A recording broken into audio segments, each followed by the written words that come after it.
agenda as. Any more discussion on this? Okay, I'm going to call for a vote. All in favor? Well- Excuse me, Wes, go ahead. We would need to move, to accept the, as revised. Okay, I'd like a motion to approve the agenda as revised as noted. So, Second. Okay, so Wes and Tom again, thank you. Without any more discussion, call for vote. All in favor? I, 100%, okay. So down here to, I've kind of got in front of myself a little bit, recognition of visitors. Travis is here tonight, the chair. Thank you for your time. And Maddie, thank you for your time. So what I'd like to do here then is, I guess, in item number 6 here, Maddie, you'd like to make a presentation, I understand? Love to. Awesome. Why don't you do that? Yeah, however you want to do it. Okay, my name is Madeline, or Maddie, I'm Delaney's mom. I am new to the DSO. Our newest, I guess our newest thing coming up is going to be the Halloween Carnival. okay. The date that we have decided on is October 25th, and it will be from 5 to 7. There will be lots of fun activities. We have a pumpkin carving contest. We have 3 new games that the STEAM team, great name for them, by the way, STEAM team is going to make. There's gonna be a chili cook-off, which we would love donations for, or anyone to volunteer. There's gonna be prizes for these chili cook-offs, so if anyone needs some gift cards. There's gonna be a cakewalk, also we need donations, we really need donations this year. You get the I gist will of it. donate, Yes. will donate, yes. We'll have a sign up sheet and everything at some point too, once we kind of have all of our ducks in a row, as well as Ashley Curtis is working on a Amazon, well, it's more than just Amazon, so it's kind of all over the place right now, because it's also Home Depot stuff. Like a wish list. It's like they have it kind of all together at one point right now with a bunch of different links, so we're gonna try to like figure out a way to. And there's more stuff to be added to it, so we're working on getting all that together so we can send that out and put it out on a flyer, that way parents can help donate as well, materials, time, food for the chili cook-off, obviously the cakewalk, let's see, what else do we do? There's gonna be the 6th grade haunted house. Oh, there's a costume contest as well. And all of these are going to have gift card prizes. And there's going to be lots of dancing and fun, and then a trunk or treat out in the outer area. And what else are we missing? Judges for the chili cook. I'll put his name down.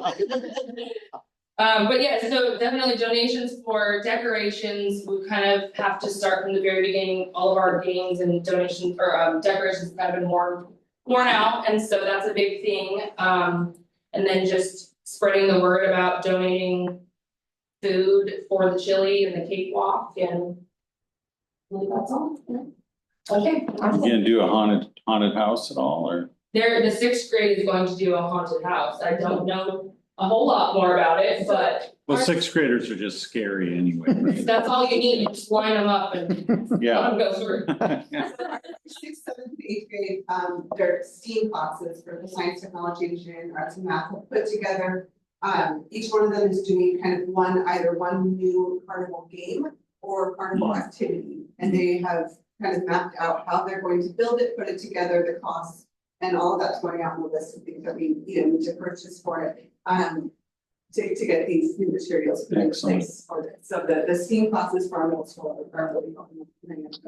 And the ASB is going to be running all of our activities, and I don't know who's gonna do any of the judging other than Wes. But we'll figure that out also, so.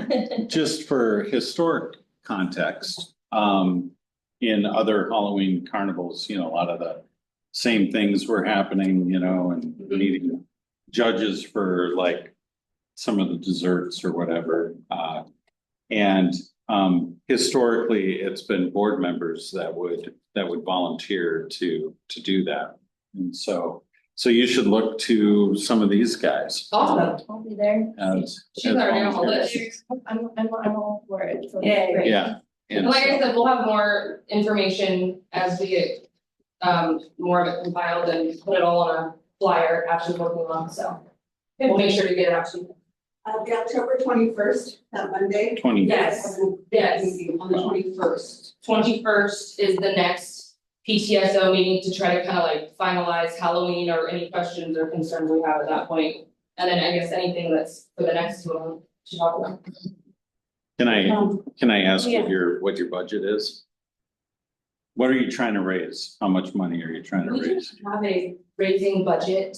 Do you know how much situation. it's gonna cost? Well, we're trying to really get some donations going and that's. Well, I know, but that's why I'm asking, is if you know kind of the number that you're trying to get to. I think I remember them saying the budget was $500, is what they're hoping, that the out-of-pocket costs are for, because there is still quite a few things, ready for it, for the kickoff.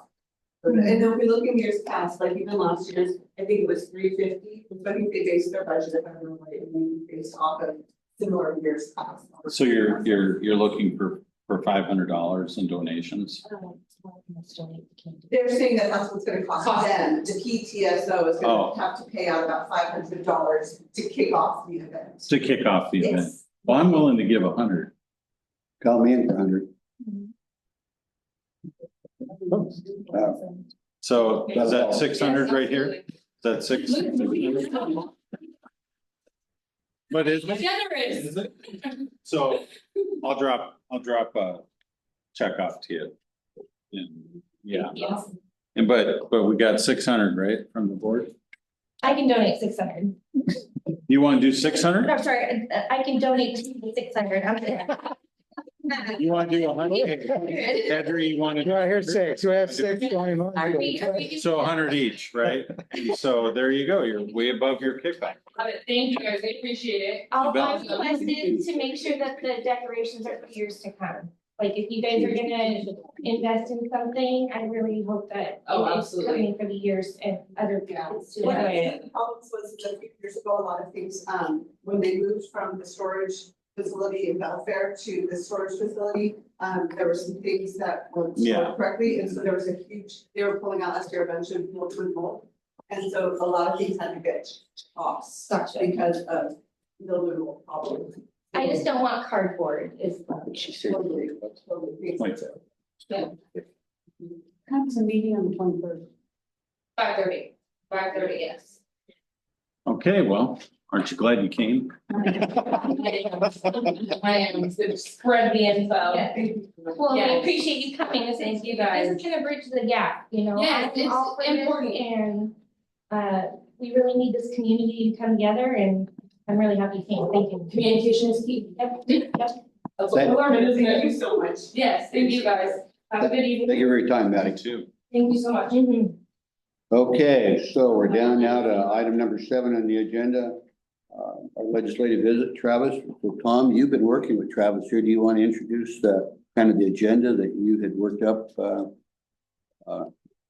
If not, I can. That's fine. You go ahead. Okay, so Travis, it looked like you were here tonight to respond to talking about financial crisis in Washington Public Schools. Legislature not fully funding schools for this constitution, woeful underfunding of special ed, lack of adequate transportation funding, and how we as the board of GSD 54 can help. Yeah. So, welcome. Thank you.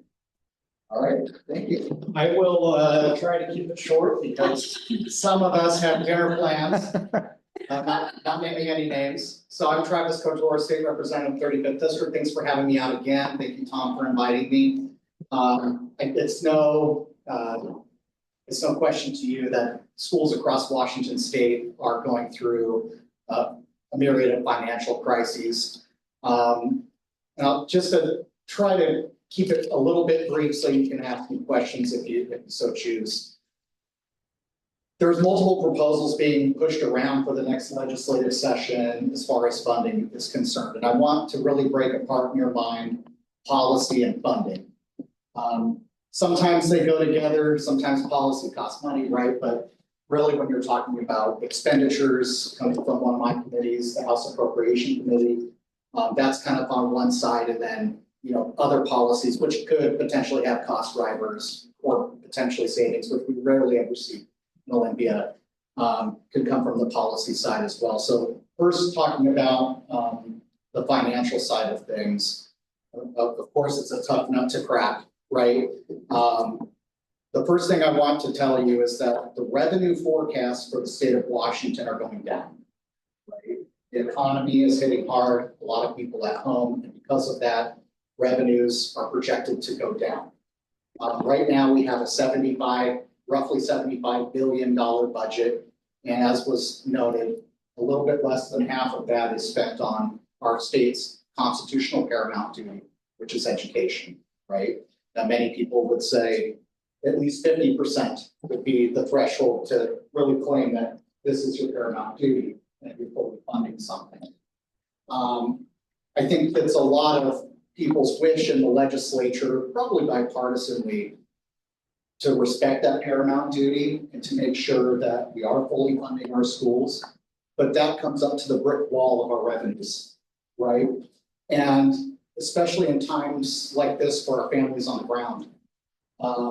And the kids in those families as well, there's, especially in the 35th district, is no different than anywhere else. There's families suffering at home with higher inflation, higher cost of living, anything from gas, groceries, rent, Insurance. energy prices, auto insurance, you name it, right? And there's a myriad of reasons. I'm not going to get into all of those. I'm pretty sure everyone, at least at some level, understands the financial strain that people are under. And well, when we're relying upon them to, make up the gap in funding for, frankly, anything, including education, we're asking them to give more, right? And that's hard. And so, as far as funding goes, now that you understand the revenue is going down. So that means budget writers and people on the budget committee like me and Olympia have tough decisions to make. And so for me personally, it's not that tough of a decision. You have what the Constitution tells you to do, and then you have things the Constitution does not tell you to do. And we fund both of them in Olympia. And budgets are a reflection of our values. If we value public education and educating our kids, and if we value certain other things that are constitutionally mandated, then we fund those things before we fund other things. And so as far as funding is concerned, what are we looking at for the next legislative session? A lot of the, and Jerry probably knows this, but a lot of the school-related organizations have kind of pooled their resources for three main asks. Special education funded, MSOC, material supplies operating cost, and more money for transportation. Those are the three key asks. You might see other proposals out there from like OSPI that ask for $3 billion. That's never happening. So if you see whatever OSPI is proposing, that's DOA, dead on arrival. That's not happening. But what the school-related organizations are proposing is a $1.5 billion increase across those three bodies. Now, me personally, I've been championing special ed since the day I walked into the legislature. I will once again introduce a bill to end the cap in special ed, which to me is fully funding special ed. But there will also be discussion surrounding looking at the multiplier again. So if you're not aware, you have the cap, which artificially cuts students out, right, potentially, and then you have the multiplier on top of the per pupil allocation. And we did raise the multiplier in 2023, and we did elevate the cap in 23 and in 24. My argument was there should be no cap. And what my bill would have done is take school districts, 2,500 students and below schools just like this one, and it would have eliminated the cap forever. And the reason to start with those smaller schools is because they're the ones most disproportionately impacted by the special ed cap. Now, whether we raise the multiplier or keep it the same is going to be a matter of discussion in Olympia as we go forward. And it will probably account for some of that $1.5 billion. But whether we raise the multiplier or not, we do need to end the cap. That's something I'm gonna die on that hill, so to speak. And I think the way we're going is from the minority party. My job is to push the majority into uncomfortable places to do the things they should be doing. And they have, in my mind, failed to meet that threshold, but I keep pushing every session, and every session we get a little increase, a little increase. Now, for the larger schools, under my proposal, they would have a 3-step process, a 3-year process until their caps were. Hmm. And if you can imagine, I got a fiscal note on my bill. How much would it cost to end the cap forever in the state of Washington? $105 million. To put it into perspective, because that's a big number, it's actually not that big of a number. There was a lot of other proposals that, I'll bring one up, for example. There was a proposal to raise minimum wage for inmates in our correctional facilities that cost $300 million. And so, again, where are our priorities? Is it the most vulnerable students in our schools? Another thing kind of related to that is trying to get more paras into the classrooms. Hmm. You know, we go south a little bit to Pioneer, you see some devastating things happening the further you drive south with paras. They're the first people that schools are cutting. But to combat learning loss, we have to be able to put a lot of resources on the ground in the classroom. Sometimes with the most vulnerable or vulnerable populations that need us the most. Yep. And one way to get that high dosage support is to inject more paras. And it's not hard. If you want more paras, you have to pay them more than Taco Bell wages. Yeah. It's not hard. Going on from that, MSOC, what we did fund last time was an increase. It was roughly about 1/5 of what they say they needed. So there's going to be a push to fund the other 4/5. I voted actually no on that at first because it was kind of a blank check for MSOC. But then we went and did some work behind the scenes and we made those MSOC monies categorical so that you can pay for your liability insurance costs, which are going skyrocketing, right? And when we did that, it was unanimous or near unanimous for MSOC funding. So we look forward to doing some of that work again. And then the pupil transportation, another big challenge that we have with funding. I've always been supportive that not only does it need more funding, but before you fund it, you actually need to fix the broken funding model. There's a lot of broken pieces that frankly don't match communities like ours. For example, as the crow flies from A to Z, that's how we fund the school bus, right? But as we know in our community, no one drives A to Z. Yeah. We're not on a grid pattern, right? And so those kind of things hurt the rural schools. I'm not sure exactly to what extent we're going to be able to fix the funding model. It's a heavy lift. And it's been attempted the last couple of years in Olympia. And one of the problems I have is when you try something too big, it becomes too hard to pass, right? Because too many people have their fingers in the pot and have different ideas. But what we should be doing is a triage of the problems, the big problems within the transportation funding model. We have to fix at least some of it. So that when we put money in, we're not just wasting it, right? And that it's actually going to the places it needs to go. So that's the funding side of things. On policy side, of course, a large amount of things could be proposed. Many of them maybe I don't know about yet. But I think that some of the policy affects the funding. And we have to get smarter policy. And we have to first do no harm.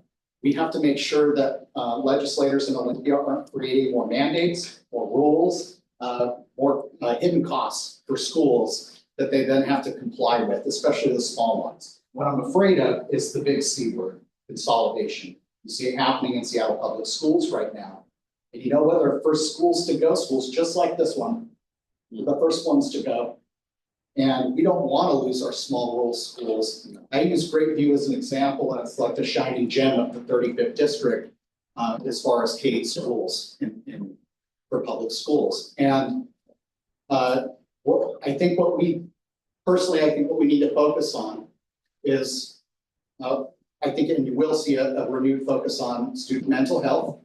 We have a lot of suicide ideation, record high loneliness. There's a lot of problems with our kids still coming out of COVID. Even though COVID is over, they have not fully recovered from this. We also need to look at safety and security in relation to that discipline. And I think that there's probably going to be a litany of other things. One of the big things my caucus is pushing in the education committee this coming session, and this is one of the ways, by the way, you can help me. And I've asked the ESDs, and I've asked a lot of the different school superintendents and school board directors that I know. We're trying to gather input for unnecessary bureaucracy and unnecessary things, especially as it applies to teachers in the classroom. One of the main complaints I get is I just can't do this job anymore. I don't spend time educating, I spend time being a bureaucrat and pushing paper, right? And we want to eliminate some of those roadblocks so that educators and staff can get to the job that they're supposed to be doing. Whether it was duplicative, whether it's unnecessary, whether it's just overly burdensome, it doesn't make sense anymore. Our caucus is looking at kind of an omnibus bill to look at a lot of those things and see how we can unburden our educators in our schools with some of those unnecessary things.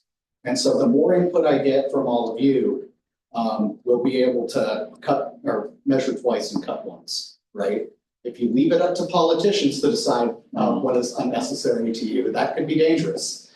So the more input, the better output you're going to get. And with that, that's all I have. Wow, that's it. Well, right, that was my short version, by the way. Wow. Well, Connie can get to dinner now. So, The comment you made was that we can be helpful in that, and I'm assuming gathering data or testimony to unburden the educators. Yeah, and it might be, I don't want to say hard work, but it might be some work up front to gather some of that input. But I assure you, if we can pass a bill that eliminates some of your burdens on the ground, then it will be, the cost benefit ratio will be worth it for you in the long run. What would be an example of a burden? I'm looking at Hannah there, trying to get some eye contact when he's speaking. Is there something that really glaringly stands out? There's a lot of burdens on teachers. You know, I think a huge one is the TPEP teacher principal evaluation program, and it's a state evaluation system. When I started teaching in Washington, it was a really simple evaluation system that was, you know, just clear, satisfactory, unsatisfactory, you know, just going through the different categories. And the workload, what teachers have to do to provide and prove evidence of student growth. I think we do a good job here at unifying our efforts, and so we nest our goals so that we work on them together. But it's still an intense amount of labor on the teachers to document and detail every component of their teaching and defend their teaching. The other thing is the constant change in clock hour requirements for teachers, that they have to get the clock hours, pay for the clock hours in order to stay teaching. And it's the amount of differences in the clock hours that they have to pay. It's just strange. There's STEM clock hours, there's equity clock hours, there's just all sorts of different categories that they have to take to make sure that they're getting, they have to pay attention to take those classes, pay for those classes to keep their certificate on. And I can think of others, and if you're good with this, maybe my administrative team could sit down and come up with a lot of things that we spend a lot of time with, and can we send it Send me straight a to you? list, yeah, send my office a list, Yeah, and we can do that. the more detailed you can get, the better. Yeah. But if not, we'll sort it out, and We'll work my on it. staff will reach back out if they have more questions, and Timeframe. Yeah. When would you want or need that information by? as soon as possible. Okay. Well, The sooner the better, because, you know, well, we want it before January, right? yeah, But the more leeway or the more runway you give us to craft the bill, the better, you know? we will get after that. for And you. one other thing, and I just sparked my memory is while I was looking at one of your handouts about talking about transitional kindergarten. So I voted to protect transitional kindergarten for our districts, and I understand the issues with ECAP and everything else that goes along with it. But my argument has always been that if you live in a childcare desert like we do, and if you don't have ECAP slots like we don't, then you need something. If you don't protect your TK programs, then you will have nothing. And so I have a very deep concern right now about what could potentially happen in the pre-K space. One of the leading candidates for governor has proposed a universal pre-K program.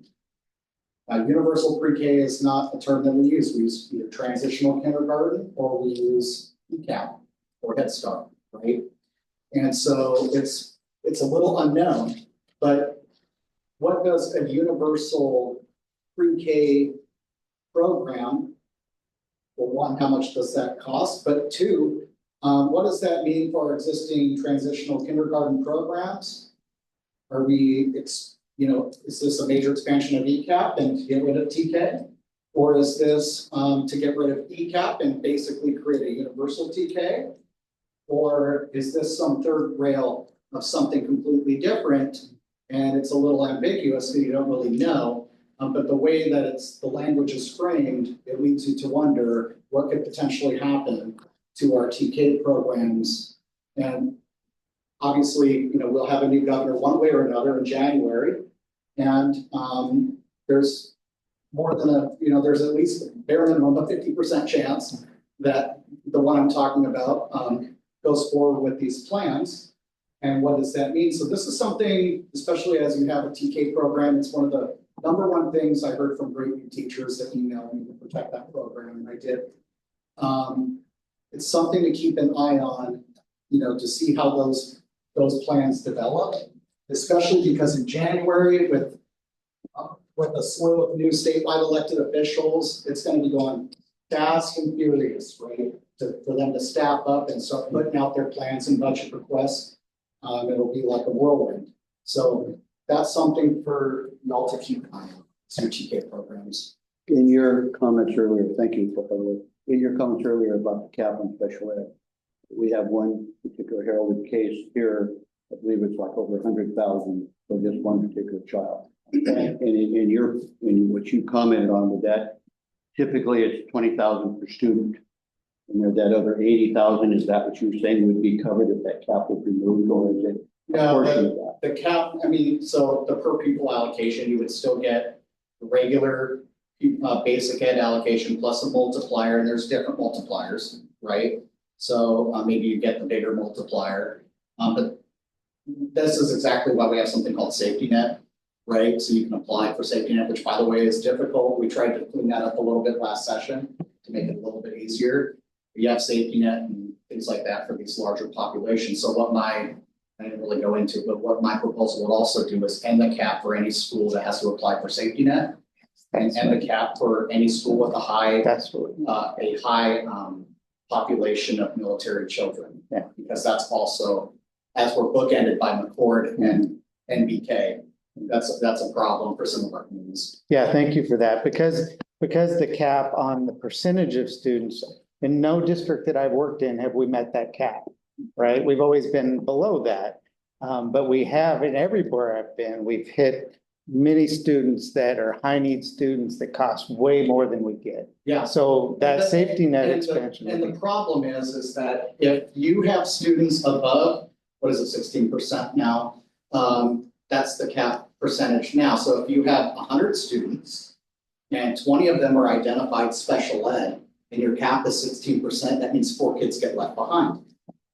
And because the school doesn't want to leave, the school district doesn't want to leave those 4 kids behind, they have to use their levy funds to cover the cost of those 4 kids. And that means your levy funds don't go to the other things that they were supposed to be going towards.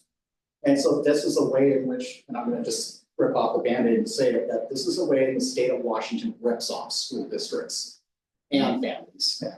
And so by eliminating that artificial percentage point, you cover all the students who actually need it, right? And so there is no more artificial cap that leaves kids behind or costs you more money to then cover, right? But if you're a school, a small one, and this is why I say disproportional for small schools. If you're like maybe Hood Canal or whatever, right? And you don't have a levy, and you don't have bonds, and you don't have any extra cash, then what do you do? Right?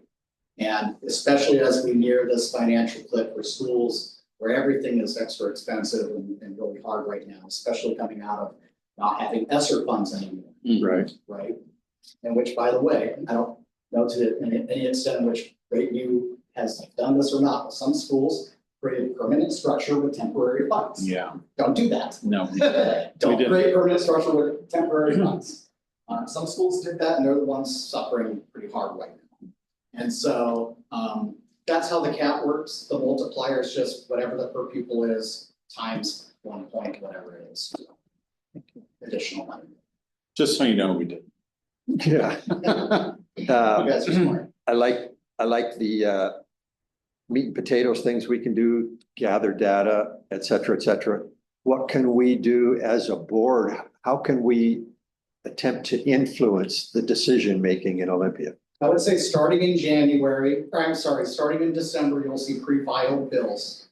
And then it will, because it's going to be the long session, you'll continue to see probably some more bills trickle in the earlier parts of the session before policy cutoff. And, you know, I would put it on you, and it's gonna be tough because it can probably be 1,000 bills, right? But you can separate which ones are for education, funding or policy. I'm sure Jerry will absolutely be aware of most of them through either by just knowing or by his various resources, but keep an eye on those things, track those bills. Are they dying? Are they going through the committee? Did they get passed off the House or Senate floor and onto the other body, right? Keep an eye on the amendments. What are we amending on those things? And so I will see Jerry and other superintendents in Olympia advocating for certain bills from time to time, but there are only just a handful of people, right? And so as school board members, I think your voice and you know, the fact that you were sent here by people, you're elected to serve this school district, your voice in Olympia, even if you show up once, twice, or even if you zoom in for testimony on a piece of legislation, those stories and those things are actually pretty powerful in Olympia. It's when we set it off to the side and don't show up, in which there's no input. Like I said earlier, inputs equals good outputs, right? If you don't show up to give the input, you might not get the output that you desire. So I would say, you know, try to make an attempt. You don't have to show up on every bill, but it's easier than ever to zoom in a testimony now. If you can make like one Hill Day for your whole board, where you go and you talk to myself and Dan and Drew and maybe some of the education committee members, you know, that would be good. It's a good idea. Okay, you haven't heard the last of us. All right, thanks. Thank you. Thank you so much. Thank you very much. We need a champion and you're a champion. Okay, you're more than welcome to stay for the rest of the meeting, or you can go home and have dinner, fellas, whatever you want to do. Okay. So, again, thanks for your time tonight. There's a reason why they call it a board meeting. Yeah. Board. Okay, so we're gonna move down here to item number 8, staff recognition. Here in this case, I guess we're gonna have introduction of the leadership team. Yeah, so this is the spot where we have student recognitions, and we haven't started that yet. And a lot of times we get kudos for the way the school runs, and you guys are great about that. But some people that haven't really been officially recognized, but my observation have a significant role in the smooth operation of our school is the LLT. They meet regularly with Hannah, and they talk about problems and solutions and the whole gamut of the school and they're involved in. And I've been in quite a few different schools, and This one runs really smoothly. The staff are cohesive and cooperative and together.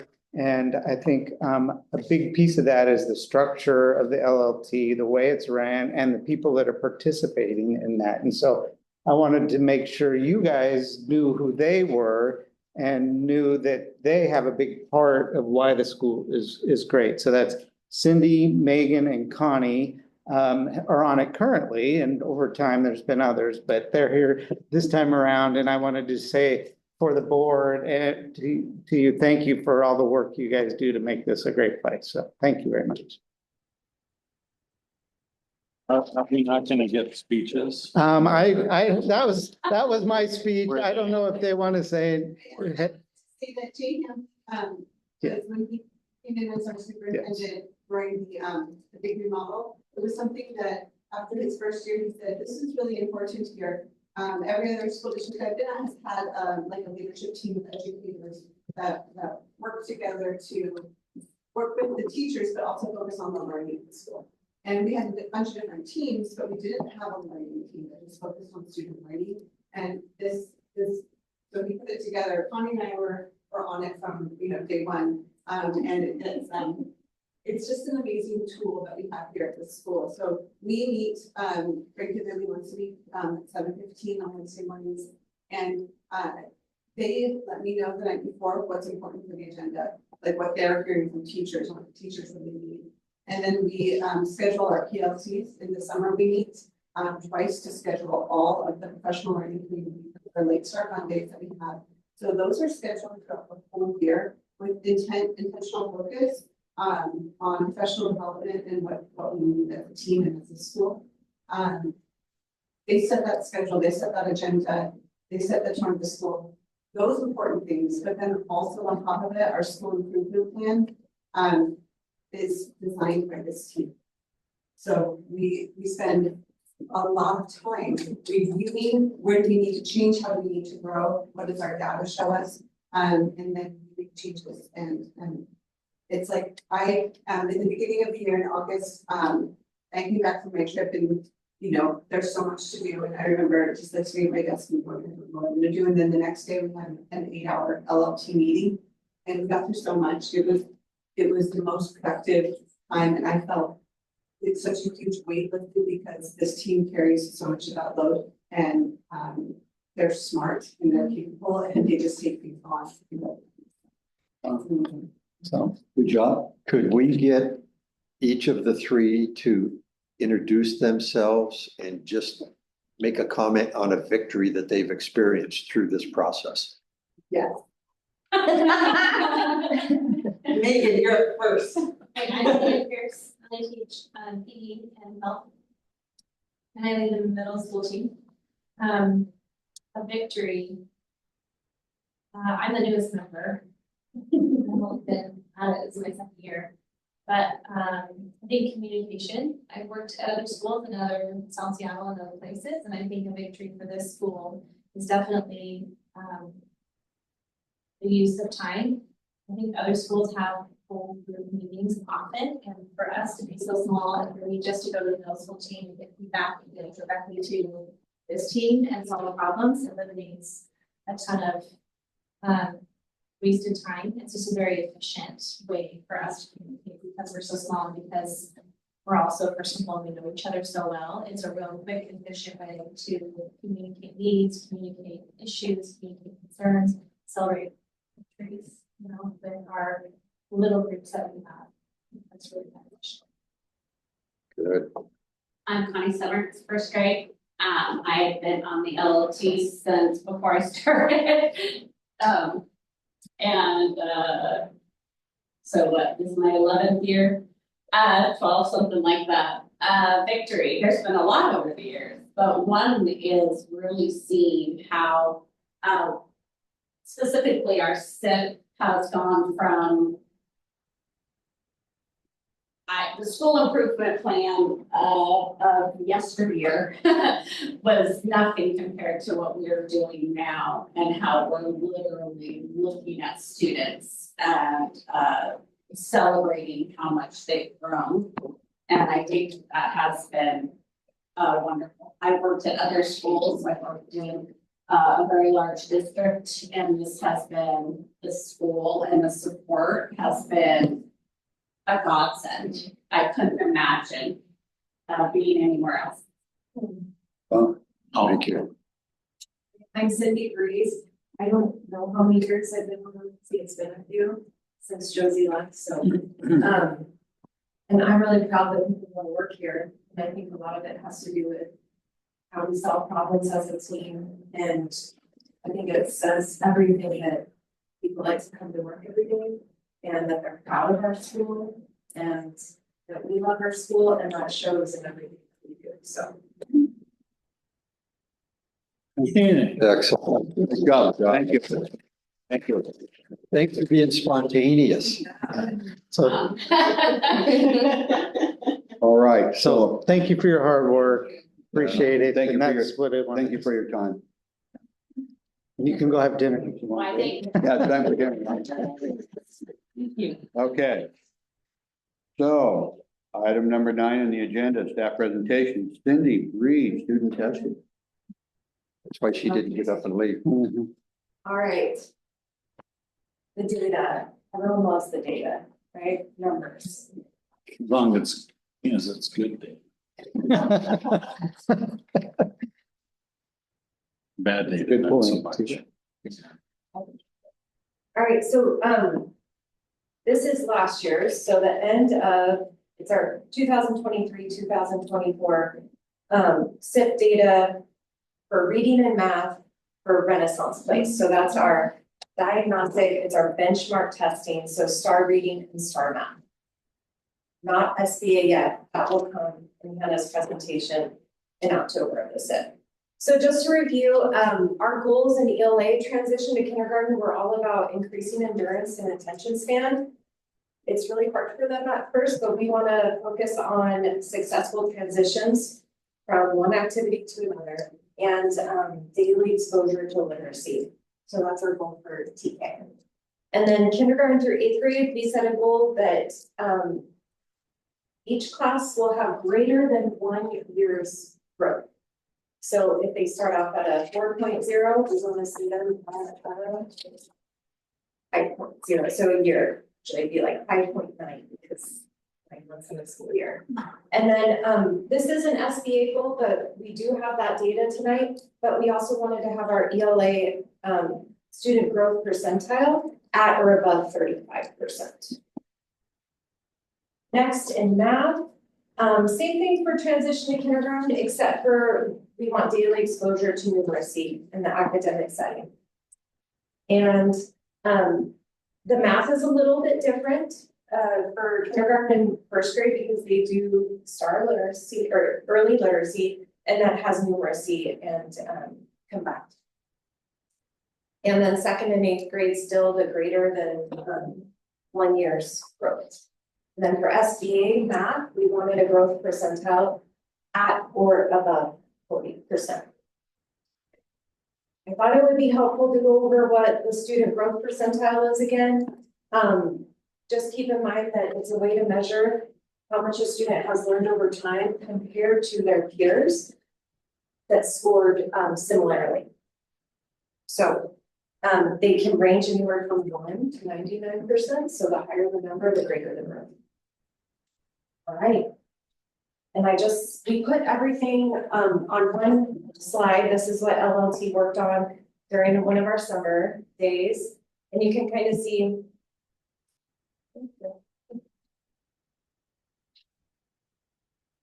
Come on, Britt. No pressure. The top that you can't quite see, it's just the TK goal. So there's no STAR data related to that. So you're good. So for kindergarten, it starts ELA in the first column and then math, but it's all early literacy and numeracy combined. And kindergarten first grade didn't meet that goal. And so you can see the PK 0.9, that means pre-kindergarten 9th month. And then 1.1 is first grade first month, if that's helpful. Yeah. And then we move on to 2nd grade, and they did meet their goal for reading. They were exactly where we wanted them to be, getting ready for third grade. And then they were just 3 months shy to meet that grade level, for math. So really close. And then third grade met in both. Fourth grade, same. And, fifth grade ELA, they started off, at a 5.6 overall. And there was some movement with students in between that class. We got some new ones, some students left. So there's always those data irregularities, but, they were at 5.6, but they made incredible growth in their math. And our last year sixth graders, they did make 9 months growth in, ELA, so that one should be a yes. They did really well making that growth. And then, pretty close to grade level in math. Seventh grade, yes for both. And then eighth grade, they were a little shy, of making that grade level in both. But there's great news. If you see down at the bottom, even though we aren't going over SBA data just yet, you can see our history of our student growth percentile of SBA. So in 2019 for ELA, it was 31.2%. 22-23 academic year, 43.3%. Last year, 49%. So that's maybe 49% greater growth than students, their peers. And then same thing for math, we ended up at 46.5%. So each year we're making more and more growth. We're excited about that. Any questions about that? So that's 2019, was that COVID reflection? That was the year before, and so then there's that gap in data, you see the 2019 data, and then you don't see any data until 22. So that 22 data really reflects the COVID. Yes. So we even had growth during that period of time. We poured resources into people, you know, with our ESSER funds, and so that really made a difference on bridging some of those gaps. So our summary is our reading score showed overall growth in 8 out of 9 classes. Not one class went down though. So our reading scores met or exceeded our growth goal in K1, 2, 3, 4, and 7. Our math scores showed growth in all grades. And then in kindergarten, first, third, fourth, fifth, and seventh met their math goal. Question? Yes, Wes. Now, this data, excuse me, I'm sorry. Go ahead. Okay, now is this the data that we use internally, correct? Or- Absolutely. But this is how we move and change emphasis and, okay. This drives our instruction. Okay, So 3 times a year, falls, winter and spring, this drives everything. And even when we review this data at the end of the year, we make decisions, and I'll go over that next on how we change things up to address the needs. Yeah. thank you. Yeah, you're welcome. Oh, I was gonna just ask about that, so why don't you Okay, go into it? all right, Yeah. go for it. This is why I brought this, because I forgot my glasses. And I won't. I've got any to choose from if you want here. I tried to do the bridge version. So ELA, we're gonna continue to focus on best practices. We did purchase a new ELA curriculum a couple years ago. That's been great. Teachers are finally finding their groove with that. We are still differentiating to meet all learners' needs. Math instruction, we've been doing great with math and just scaffolding those skills. To know how to move them through those basic knowledge skills so we can get them ready. And then ensure steady growth and success, and that's all about looking at the data and pivoting when we need to. And TK2, we're still really focusing on core phonics and decoding and building foundational literacy. And we're inspiring a love of reading. That's really important. Our Reading Buddies program does great with that, having the mentors read. I'm in the library on Mondays, kids love to check out books, so we're inspiring that, and which only will help their scores. Middle school win time, so this is where we pivoted a little bit, based on the data. We implemented, instead of like enrichment was a separate class than lab, and there was a homework lab at one point. They stayed with their classes, and each student in the school, in the middle school, has a goal folder. I have some over there if you want to look at them, but it has their STAR data from the fall. And they use that data, we used to do this with Hannah, before COVID. They use that data to make their own goals. So they see their score, it pops up where their areas of growth can be, and they work on that.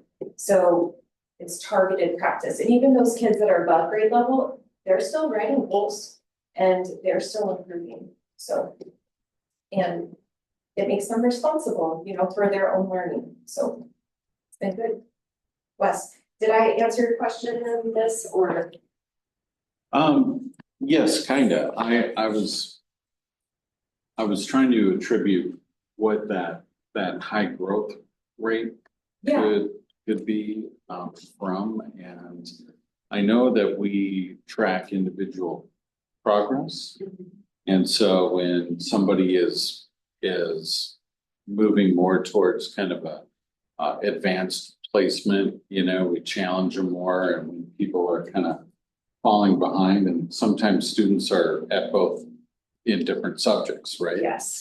And then, you know, when they're falling behind, they get more intensive treatment. Is that what's driving that growth? You know, is that plan, you know, is this the fruit of that plan? I would like to think so. We're so data driven, in this school And we're we still know doing every that, single right? Kid. Okay, Yes, yeah, and we do a great job of extending, kids in the classroom that need that extension. yeah, We have some volunteers working with groups on different things, you know, so we really do a good job of that, of meeting all kids' needs, because it's not just the ones that are struggling. We want to see that growth Yeah. everywhere. well, I really feel like that was, that is kind of our secret sauce here. Yeah, it's not so secret, but other schools don't tend to do that. Yeah, the kids quiet and working. Yeah, right. Yeah. And so I really think that that's great. So and this is where I get wrapped around the axle sometimes. So the 35% was the growth goal that you had Yeah. for each, so just hear me out here, Okay. which was the growth goal. And in reality, we saw upwards of 49%, 46%. In SBA, you know. Okay, so but that's different than the actual proficiency of per class. In other words, a number of, okay. That's very different, yeah. Okay, I just wanted to make sure that I'm not I'm glad you asked. overlaying too much. Yeah, that's different. It's the student growth percentile. So if you think about a student, received a 2 and their scale score was such and such, it would be compared to a similar student across the state that also scored a 2 with a similar scale score. And then comparing them the next year, how much growth they made. Okay. So it's comparing it statewide. Okay. Yeah. Okay, yeah. Yeah, we're gonna talk a lot more about the student growth percentile next month, because there's a huge role. The state is finally taking a stronger look at student growth as opposed to blanket scores. Like, how many kids hit this number, how many kids hit this number, and said, how many of these kids, we have data power to actually see how much they're growing, and that's our focus.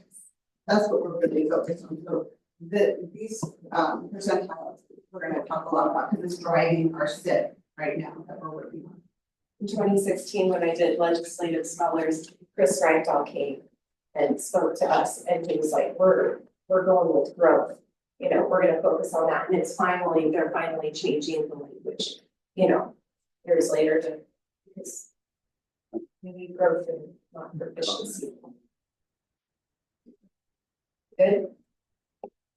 Any questions? It's really, this data is really, excuse me, Tom, I'm sorry. Let's stand down. I really like looking at this stuff.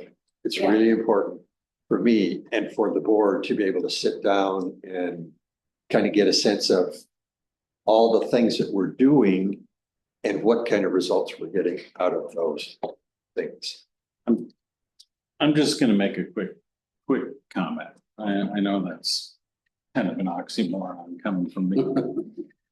But in years past, I'm talking in the way back, right? We'd get this data and it would be less than stellar. And we would say, well, what's the plan? And the response was, do it, work harder, let the plan work. Well, what is the plan? Well, I don't know, but we're gonna let it work. And then, a couple of years go by and same data, same. And that was like so frustrating for somebody like me, because I was just like I felt, not that the staff was apathetic and Tracy was on the staff, so I'm not saying she was, but it was like the leadership was kind of like,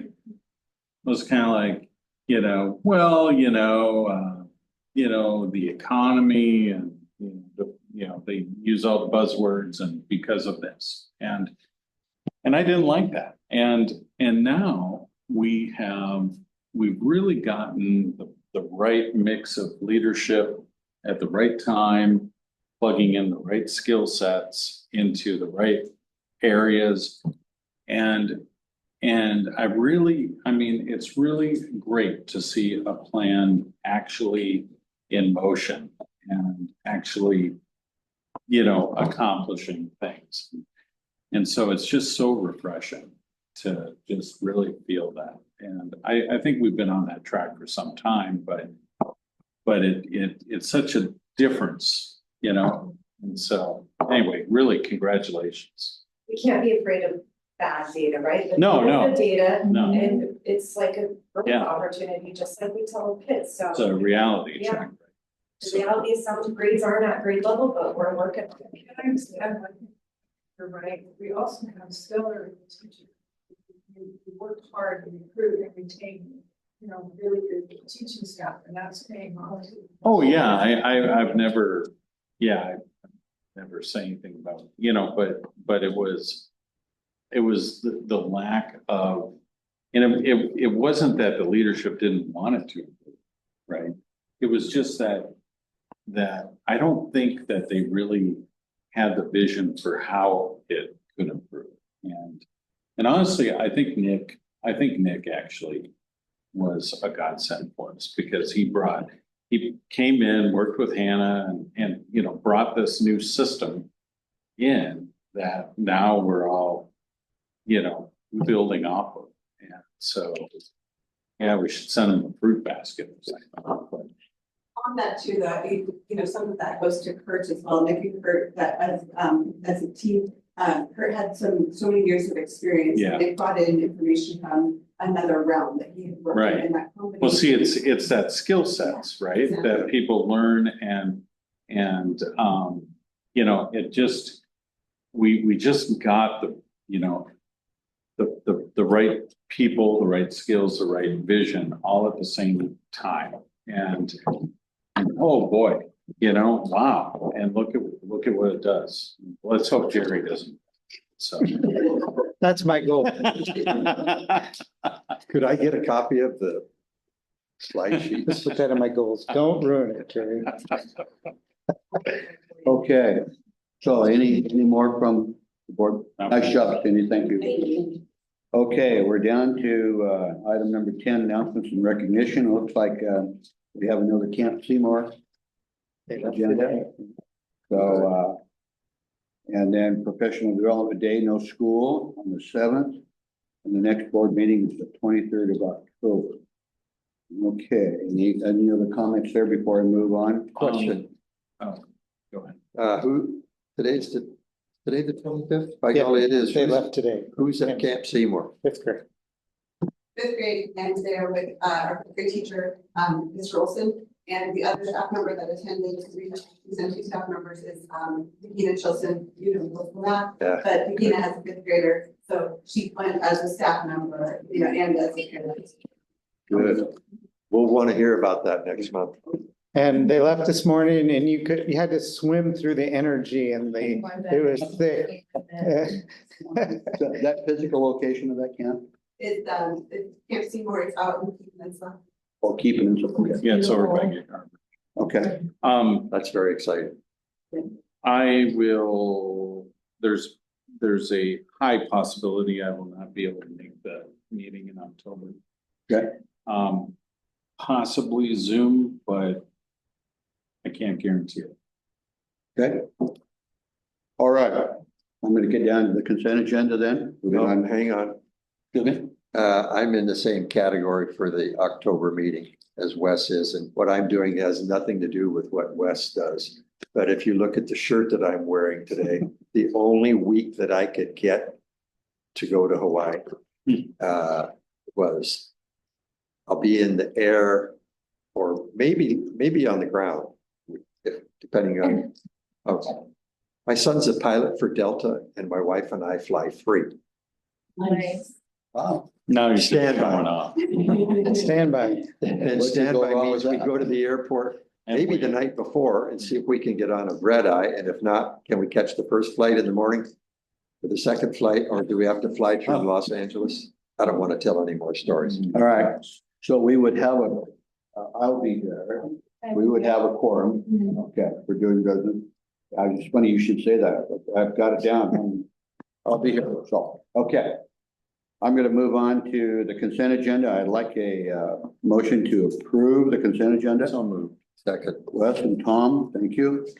Discussion? I'd like to point out the donation from Mary Pettibone, My music teacher.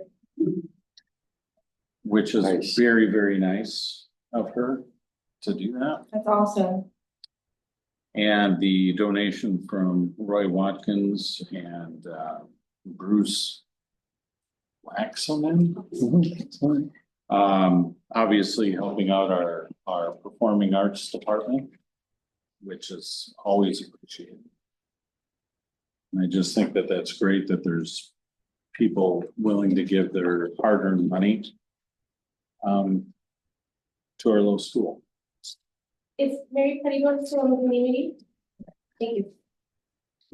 I guess the thing that was sobering to me is when I started adding up these stipends. They're in the budget. That it's just sobering when you look at the overtime, essentially, this is overtime dollars. It's additional time. Okay, okay. So.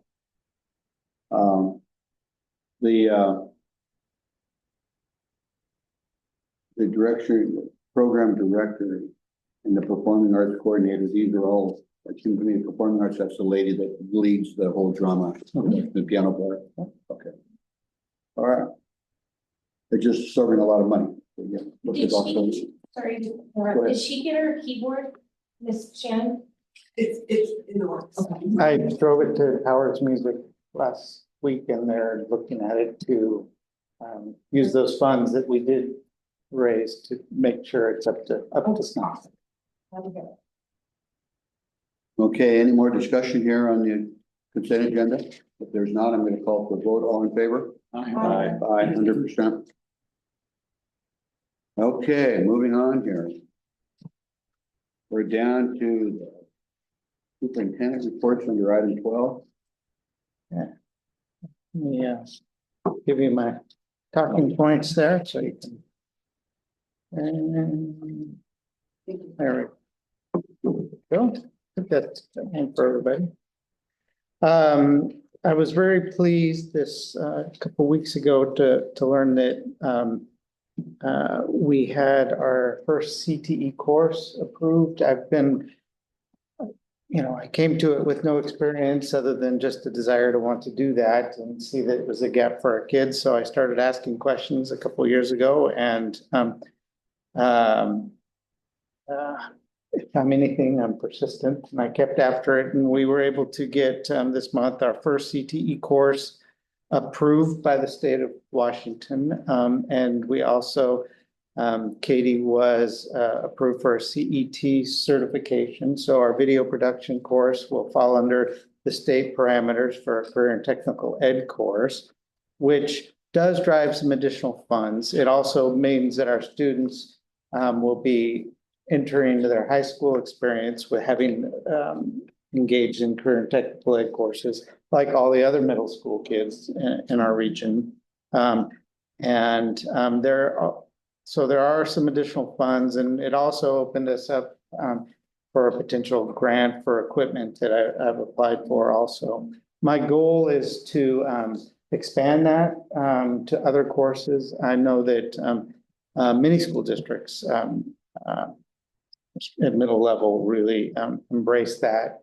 And so some of it will depend on the teachers that we have, because I'm not going to hire new teachers, but we're going to take their skill sets, their courses, their interests, and try to build more current technical ed options for kids. And those are around orienting children towards careers and building skills in that vein. And so we have a start. Does this also kind of go where I had the organic STEM outside? And this particular course is aligned in probably STEM because it is very technological. Not every course would necessarily be STEM. That could be a career exploration course, but there's lots of overlap, I would say. Good.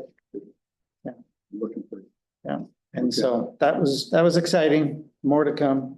It's a longer process. Now that we got approved, then there's the backside of getting it into the system, getting it coded into our courses, and yeah, it's a bureaucratic load, but it's worth it. I think the board should see some of the stuff that the students are doing.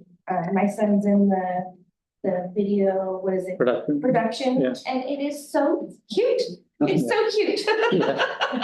Yeah, it's fantastic, and it's actually quite useful. They've been doing instructional videos for our children on like what does a fire drill look like, and how do we line up in the lunchroom, and in addition to the news session that they do at the end of the week. And so yeah, it's a really a neat program, and hopefully we'll be able to get that grant to upgrade their equipment, and we'll move on to other courses and try to expand that program. Can we view some of that at a board meeting? Yeah. Yeah, looking forward. Did you say news section? So each week they do like a weekly broadcast. It's kind of news. They do weather, they do food service. News or Yeah, whatever it that is. kind of stuff. They do sports, and Can we see that yeah, at a future board meeting? yeah. And they, That sounds like fun. so then this year, I don't know if they've done it in the past, this is the first time I remember seeing them. They've been doing videos on like how-to videos for, we're getting ready to have a fire drill. So they had a how-to for kids to watch before the fire drill. This is how we do things, right? This is how we do things in the lunchroom. This is how we collect our things at the end of the day and make our way to the bus. I was really very pleased with that Yeah. segment. So We did a radio station in my middle school Uh-huh. when that was fun. yeah, so that's a great course, and we're Yeah. hoping to find others, develop others. I have a comment on that. I'm a big fan of the education system. And certainly pre-K or TK through 12. I start getting kind of, I don't know what the word is. I'll cut to the point. Technical education and training is critical for this country, for this state, and for this county. And there's been an emphasis for decades and decades is you've got to get out of high school and you've got to go to college and you've got to get a college degree, and that's going to be your ticket to whatever. And in many cases, that's true. And especially in the advanced degrees, master's degrees, and some doctorate degrees. And technical education and training has taken a back seat in the last, I'm going to say 30 years, maybe 40 years. And we're paying the price for it today. you go down and try and get your car worked on at a car dealer, they don't have enough technicians to get your car fixed. And you can expand that and go into all kinds of different areas. And the fact that we're focusing on it is really important.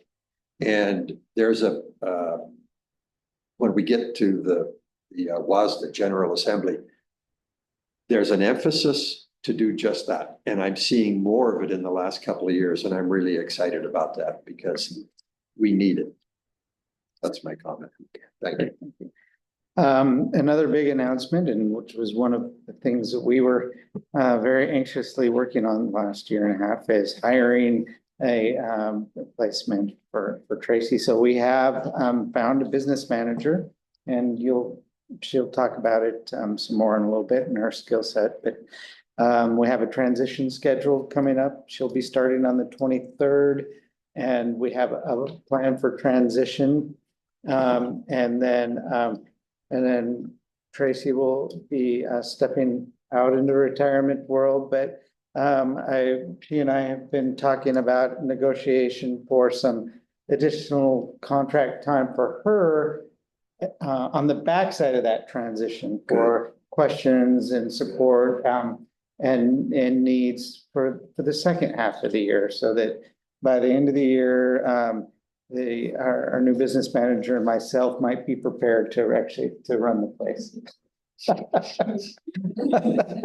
So, and she agreed to the possibility of that? Yes, she cares, right? So that, and she'll talk more about in her reports. Cindy, she's everywhere. We met with our safety committee last week and reviewed just lots of various things, about what they, there's kind of two parts of the safety committee really. Is like, are there staff things? Are there, workspace things that we need to consider that might be safe or unsafe that we need to take a look at? And then there's the traditional student side of emergency planning, fire drills, equipment, and all that. So we had a meeting, and Cindy led that, and did great. And So before you leave, just curious, part of this safety thing, and we talked about the Georgia school shooting. Was there anything that we got a chance to learn from the school preparedness, preventive measures? Is there anything there that they looked at that we should be aware of? I think over years past, this has been in the news, right? That a lot of things on our school property have been nailed down, like the front entrance, things like that, and we practice drills, and we're as prepared as one could be for this I situation. guess the thing Yeah. that jumped out at me that just kind of hangs with me as I understand what little I did read about this. Some doors were open and some doors were closed. And I know that there was a time in the past when the kicks on the classroom doors was removed. I'm assuming that's still the case and that our doors remain. Yeah, all that side doors. Okay, again, I'm not trying to, just curious if we've looked at it and there was anything there that jumped out at us that, oh. I think it's difficult when the perpetrator is somebody that is typically allowed in the school, a student. It's different when, when some deranged crackpot is coming up, right? I mean, we're pretty secure against that. But from an internal shooter standpoint, that's kind of bad, and I guess all the classrooms would have to be locked, and so you can mitigate, but I mean, how do you fight against that? Again, they arrested that person's dad. Right, correct. So it's a hard subject for sure. Again, I was just seeing this, the only reason I asked it rhetorically was there was something obvious that we're not trying to. So, thank you. So and somewhat related, so we switched this year from Clear Risk to the Washington State Risk Management Pool. And Tracy and I have been the primary ones working with them. And it's dramatically different than what we've experienced previously.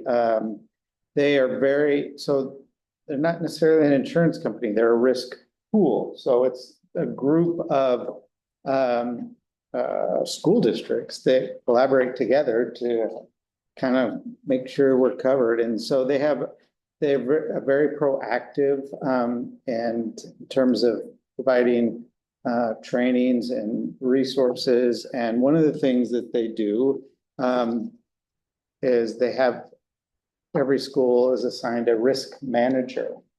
So that person comes to the school district 3-4 times a year and meets with me, and we talk about a variety of different things. And this first time was me talking through various things with them, but discussing issues that I saw as risks and worries. And so this year, they rotate through risk areas, and they gave me this list, and I thought, this is fantastic to Hannah and Cindy, as well as future administrators, that they can be thinking about these things as avenues of risk associated with operation of a school. And so it was extremely helpful to look down that list. And then this particular year, their focus is on facilities and deferred maintenance as a avenue of mitigating risk. And so in essence, I'm setting a school improvement goal, if you will, in this category around risk. And we're going to meet mid-year and through the end of the year to talk about the goal that I set around facilities. And the goal that I set that was doable and already something that was kind of on our plate was maintenance, and not so much deferred maintenance, except that we don't really have, Tony is marvelous at taking care of things, fabulous, but we don't have a really good system of tracking, right? And we really depend on his memory to know when we've done things and not done things, and when things need to come up and when we should be doing things. And this school is in great shape and because of his hard work, but I just wanted some sort of organized system for knowing when and how and where. Because I told him, like, if you got hit by a bus, we'd be in trouble. So we need some system for tracking these things. And so that's my goal, to sit down with Brittany to formulate a structure, and then with Tony to kind of go through it with us to input the data so that we have an ongoing list of resources and dates and things that we need for ensuring that we don't have any deferred maintenance facilities. So that's one of the many categories of risk that they have, and that's their focus for this year. And that's the goal that I have with them for this year. I also met with their ombudsman. They've assigned me another superintendent, John Hanna from Morton, who I met with him the other day, and we just talked about risk and operating a school and the ways that the risk pool can be helpful. He also has helped me with CTE stuff too, so I've got a double whammy out of that. So I gave you the risk samples. And then one other piece that they also sent us is they have it's called XyWave. It's a platform for support for HR and cyber risk, right? So that's kind of a risk area that kind of is easy to forget about, but can potentially be extremely costly for everybody. So it's a good reminder and a good support for us in that way. So that's the risk pool. I think not only did we save a few bucks, but I think we'll have a resource that will help us be a better school. Quick comment, Yeah. the policies that we're dealing with right now dive into that very area. Yeah, and this policy, that's why insurance is so much, because there's lots of risks, and the better job we do at mitigating those, the better off the risk pool is, and we're spending less money on those kinds of things instead of books and uniforms and play equipment and all those kind of things. We have, excitingly enough, 2 applicants for a part-time counselor position. We're interviewing one of them tomorrow. So Paul, our previous support, has continued to help us. But he's a retired gentleman with lots of activities and jobs. He does a great job, but we wanted to have somebody that we can have on an ongoing regular basis. And so we put it out, and we have a couple applicants for a part-time position, and hopefully in the next month or 2, I'll be asking you to approve a contract. That's the hope. And so that's my report. Thank you. Any words, wisdom, questions before we move on? No, not hearing any. Okay, Hannah? All right. So first thing, enrollment is really strong right now, and JC will show some numbers, but on top of those numbers, we just had 2 new enrollments that finalized today, and they're gonna start later this week, new first and new 4th graders. And we talked a little bit about last month, how the first week of September is really challenging with choice transfer requests and trying to do that balance out. So I did balance perfectly, but I tried my best. The first week of school we're in, and I see openings in 5th grade, and I'm like, okay, great. And so I'm like, great, I can open up some of those choice, transfer requests. I did, and the second week of school, 2 new families came in, and so our 5th grade is over now. Right? It's tough, we try our best to balance, but fortunately we've got a system in place for there's overage. And how we work through that. But our enrollment's really good. It's above what we budgeted for, and it's strong families that have moved in here or are choosing to go here for really positive reasons.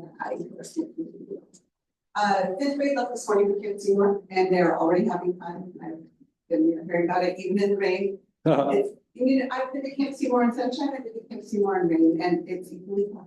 It's just fun. So they're having a great time. I'm gonna head there tomorrow night for dinner and campfire.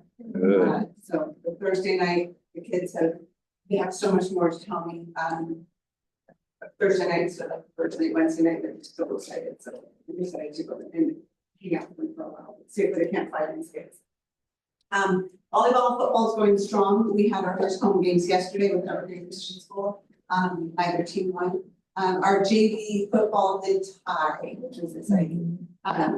But Evergreen Christian School is one of the other schools they're really challenging. They've never been a team that they're really challenging. I don't know if we've ever won the sport with them. But they are a very athletic school. It was Sportsmanship too. Yeah. Our school was fantastic. Our kids were excellent. They were positive and they were encouraging each other. And our volleyball team in particular is incredibly unique here. We have so many 5th graders. Our varsity only has 1 8th grader on it currently. Who's playing. Another 8th grader who joined doesn't have any practices to play yet.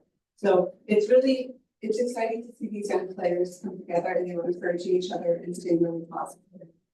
Even though we had an 8th grader jump serving with them. Jump serving and volleyball is a really hard thing to do, and it's an incredibly powerful serve. And our kids were our little ones were still there trying to pump those volleyball. But they did great and they kept their spirits up. So I was really proud of them. And then on top of that, not only they work really hard is after the game. I've struggled some years in getting kiddos to really participate, home teams to really participate in setting tables back up again. Helping us get things cleaned up, and that's always been kind of an expectation at Grapeview, is that our players do that, and I didn't even have to ask last night. When varsity game was over, and the kids were feeling, a little bit down, they instantly started pulling the benches and getting them set up as lunch tables for breakfast this morning. It was just an automatic thing, and that's what Grapeview kids do. And not just the kids, Grapeview families. The parents were out there moving all the tables, saying, it's set up right. I don't ever know if I'm setting things up exactly right, but they pulled all the tables in, they did everything now. And that just makes me so proud of our school, that is something that is just an automatic, consistent thing. I saw some of our football players picking up pieces of garbage that were blowing outside as they were coming. So those moments make me so proud of our kids. Our LLT, we talked about that. We're working right now on our school improvement plan. We'll be presenting that in October. I'll be presenting it, but it's a collective work. It is not my work. It is collective work. With that, we will be going over SBA scores, and some of the new reports that are coming out from the state are really interesting. I will try not to do too deep of a down dive, but I'm kind of interested in some of the ways that the state is reporting on things like attendance, how their student growth percentiles are showing what they're showing as goals, and how we are doing in comparison to state data, which is always good, but we have to have areas that we need to focus on, and what the state wants us to focus on for areas of growth. So the state even comes out with reports that says, we would like you to focus on this in your school improvement and in your areas of growth. And so we're doing that as a leadership team. School pictures were last week. Heather Beck Photography did them. She did a beautiful job. She is again this year taking care of all of our school photography needs. Even the chaperones, the teachers at Camp Seymour are sending their pictures to Heather so that she's able to put them in a portfolio that parents can then scan. Parents who aren't at Camp Seymour can scan the QR code, so then they can. She's not even doing that for purchase. She's just doing that as our school photographer, so that they can see these great pictures from kids. So we appreciate her so much. The last week I moved my senior to, well, no, she's not a senior anymore. I moved my freshman to Central Washington University, and she's now a college student at Central. And these two wonderful people let me go, and all these people took over things here at the school so I could go focus on my family and that emotional journey of getting your kid off to college. And during that time, the safety meeting, emergency management meeting happened, and Cindy took the lead on that. So scheduling out the drills for the year, which is a huge thing. So our first fire drill is going to be on Monday. And the first fire drill is just a real interesting thing because our TK kiddos are 4 years old, and there's 16 of them. And it's a fun journey to see how we do in a drill and in a safe setting to get safely out of the building and lined up. So my expectation is that we will all get out to our locations and our spots. I don't have a timeline for that yet because again, it's the first time with 4-year-olds, but we warned everybody about the first one because the teachers, they practice with them over and over again, and it takes time. So these aren't surprise drills from the very beginning. We don't do that because we want them to get the practice and the comfort with it. But that will be on Monday. And so the teachers are already looking at their kids on what that's going to look like. We heard the PTSO came, so I already talked about that. I'm really excited about this team of parents that are coming in and really excited to try to get things moving and going again. And when I asked them to come to the school board meetings, give them the meetings, I was so excited that Madeline came tonight to share that. And they're going to rotate, so one will try to come to every meeting and just share updates, which makes me really excited. Teacher in Service Day is October 7th.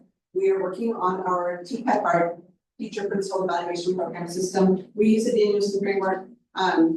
It's a pretty technical framework, and of course the state updated the Danielson framework in 2022, and then became law this year that schools worked in it last year and then implemented fully this year.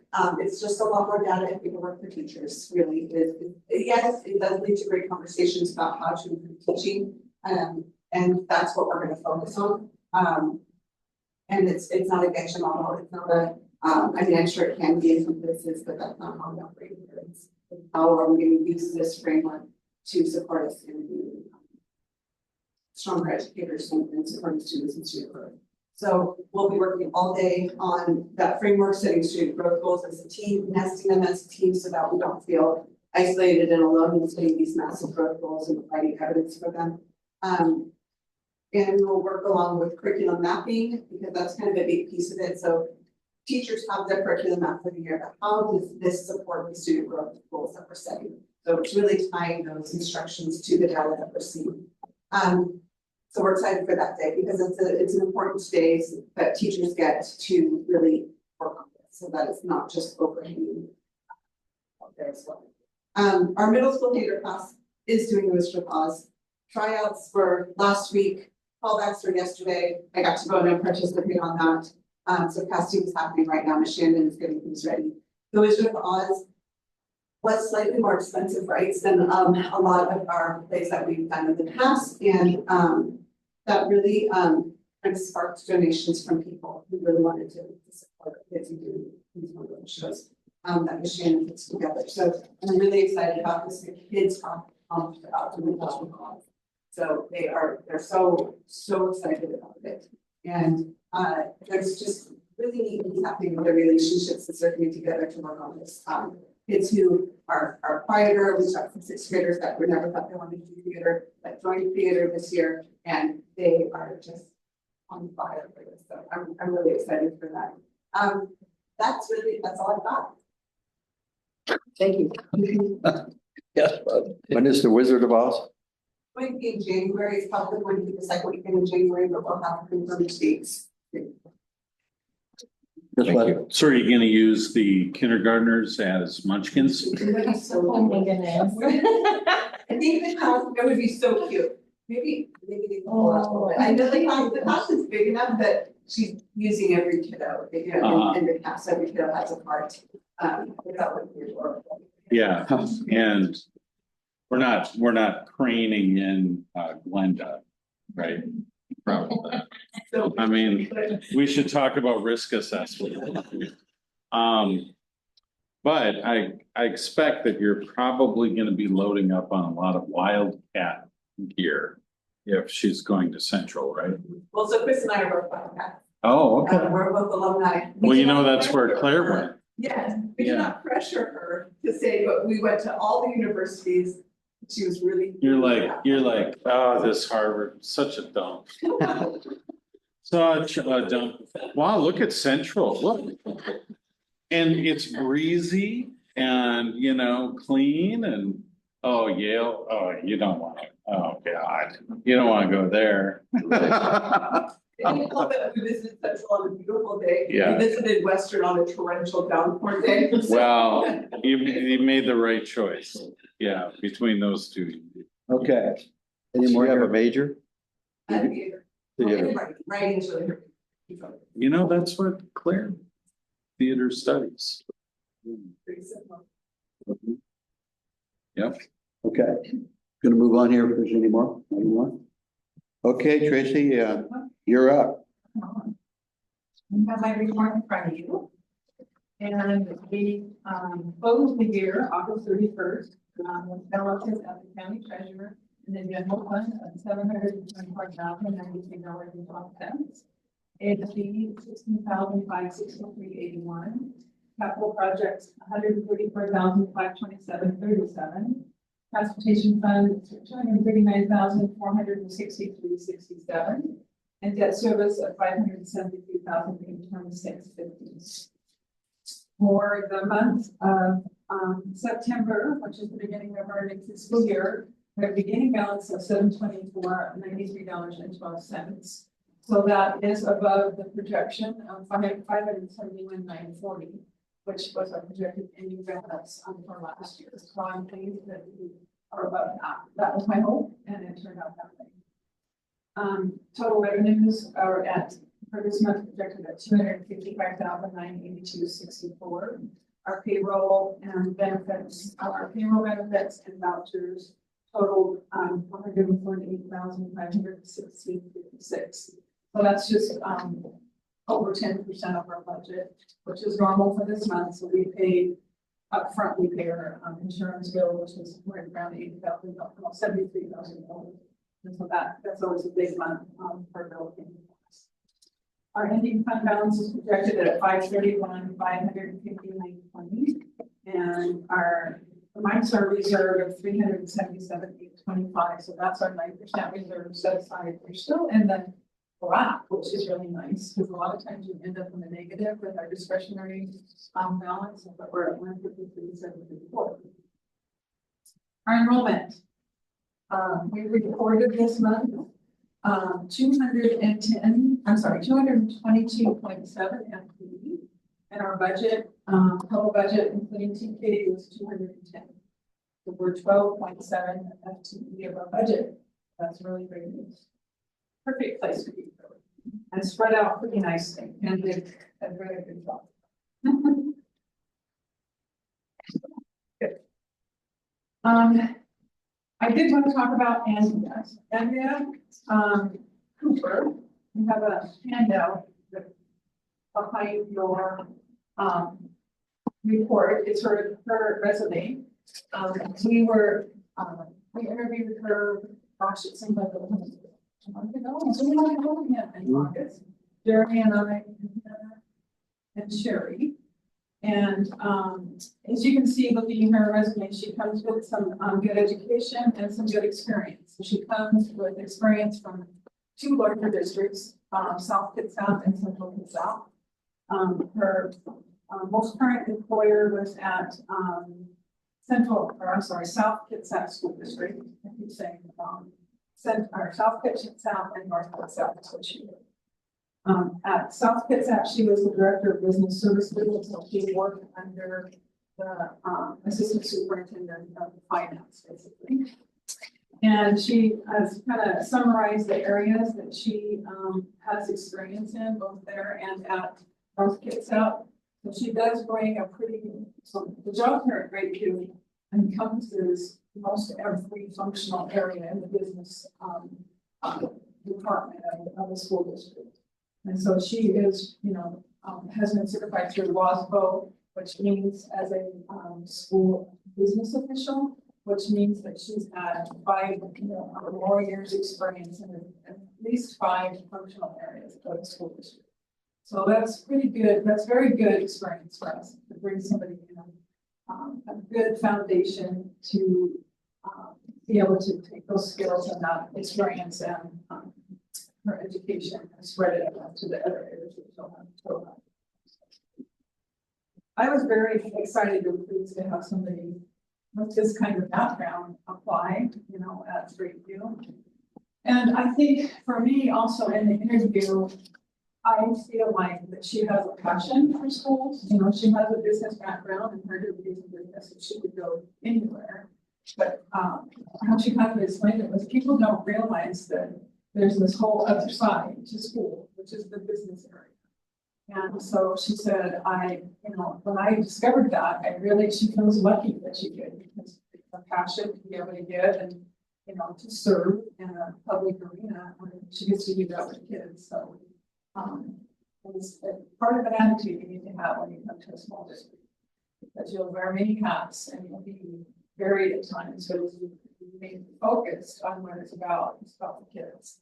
And I told her, the fun thing here is you get to sit in your office, and during the holidays, you get to hear the kids practicing and singing. And it's a really unique place to work. So Does she live in the Mason County area? she lives in Port Orchard. Oh, she Port Orchard.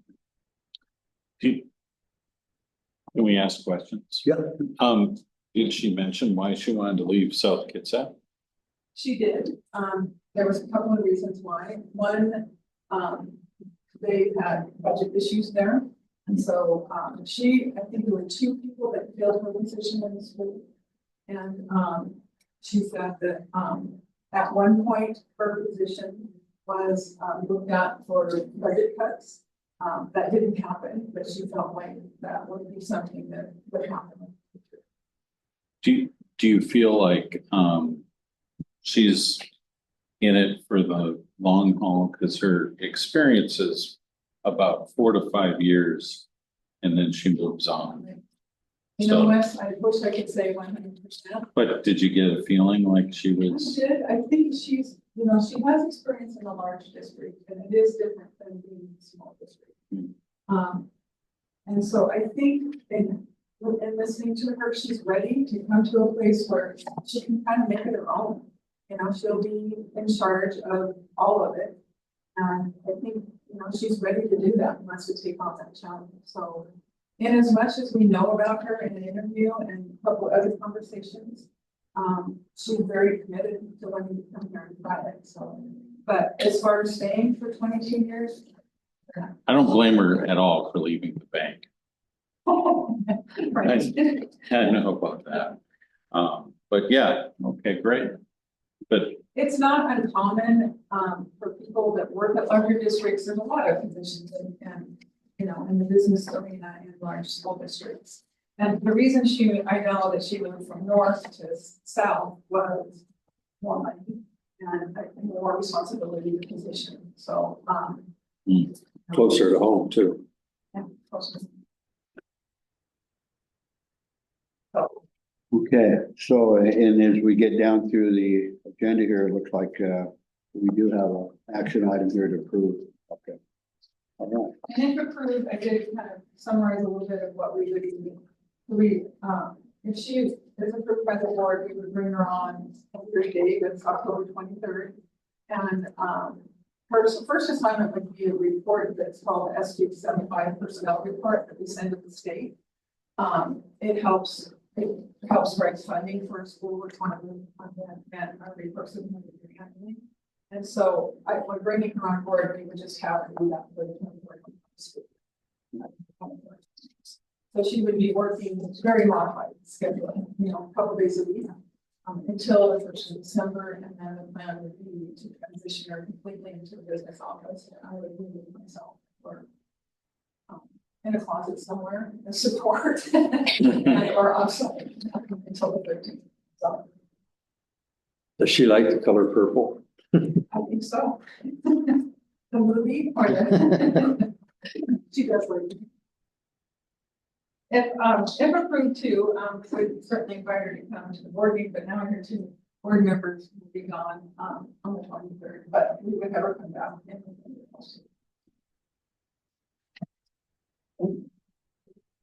December 18th. December 13th would be my last work day. And I'll come back to the The last 13th? in December and then Was that approved?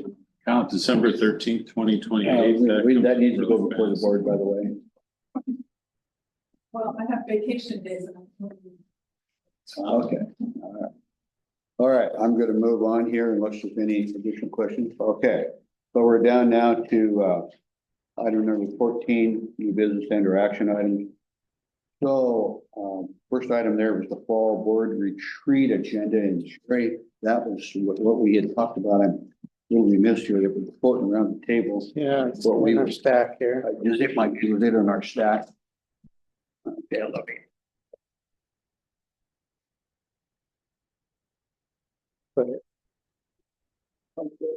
Yeah, I don't know what it looks like. I can't remember. Oh, here it is. Here we go. I think everybody, so as Deb pointed out, this is what we're looking at, one page. Oh, Board of Directors meeting. So we're still set up for the 2nd of November, 7:30 to 11:30. It looks like we'll go back to the Port of Allen building. We talked quite a bit about superintendent goals, Deb and I and Jerry, during the pre-agenda meeting. And so we were kind of looking forward as this whole career and technical education is up front as one of Jerry's goals. Obviously, the next item was to complete the Apollo HVAC project, which looks like it's ready to go. If we can just get the materials to do the final installation. The the facilities improvement plan, which we've already touched on, part of the risk section. And then, of course, it looks like this year is the teacher negotiation schedule. So this is, and as we looked along here, looking kind of what Jerry's accomplished or what has been accomplished during Jerry's tenure this last year, obviously the successful replacement of Tracy was clearly high on our list. And we're meeting that. The Apollo, getting it going was another piece. I can't remember off the top of my head right now what we also had out there, but those are the ones that ring out. So these are kind of the things that Deb and I and Jerry threw out, and it's certainly by no means cast in stone. I think there's a little, what I had intended under item 4 here is I was actually looking less at a board SWOT and more at a strength, weakness, opportunities, and threats assessment of actually GSD 54. And that was that it weighs on me because you heard Travis talk about this consolidation thing, and we have the gem here that there isn't any of us that don't want to preserve this gem, but there's going to be definitely challenges as we go through this thing. I mean, we, to the credit of the community and the reputation, our 209 number is no longer, or 210, whatever that was, is no longer the budget piece. It's a number considerably above that, which gives us that operating room. But that was kind of where I was headed, and as opposed to, and not saying that a board SWOT isn't necessary, but I was wondering if in that we would replace the board SWOT with actually our view. And if you've ever been to one of these, and I've led several of these, and I'd be glad to lead this one. This one is it's just literally, you're in front of an easel or a whiteboard. What are the strengths? And we just fire them out, each individual. We'll go through that strengths, and then we'll drop into the weaknesses. What are the weaknesses, and parallel that, opportunities, and then the threats, and then basically hierarchy each one of those to just get a collective vision. So that's something that I would really like to see us do. And then we're talking about a session that if we do it well, we're easily done in 30 minutes. If we do it, get in, and we might be some post work that we have to do. So that's kind of my proposal. And I'm definitely open to that. Well, if without any, I'm going to change that to more of a GSD 54 SWOT, unless I hear some. Okay. No, I think that's good. The operating agreement, again, is one that we need to continue to keep focus on. And so we talked about revisiting that again, and re-signing it. And then one of the things too, okay, and Wes, you brought up something that I would like to talk a little bit about, reclaiming board traditions. And we talked in that one piece, we talked about the school theater productions. Yeah, and in graduations, and we have the beginnings of another one that happened tonight with the PTSO representative coming, which was really great. And you see that they got money to launch the Halloween, carnival, and the other traditions are, board members judge the costume contests, or the chili cook-offs, and I'm going to be out of town for it. I was just like suggesting that we do that, right?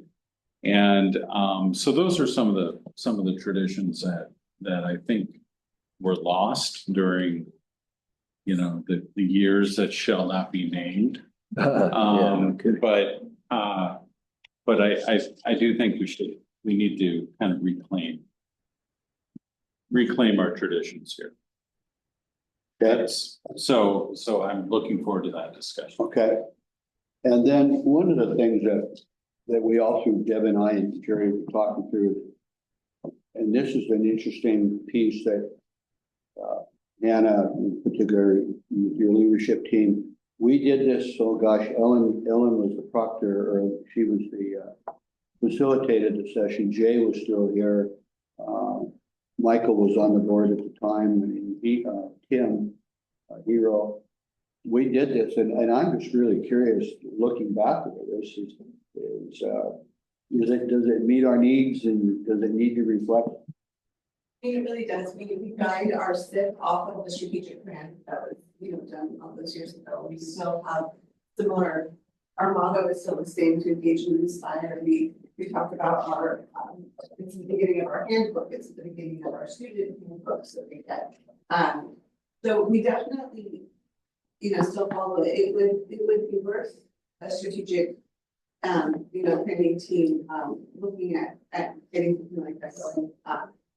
Not necessarily, because we can just building on the team takes time, but we definitely be worth it. Okay. And good meeting, engage with the community.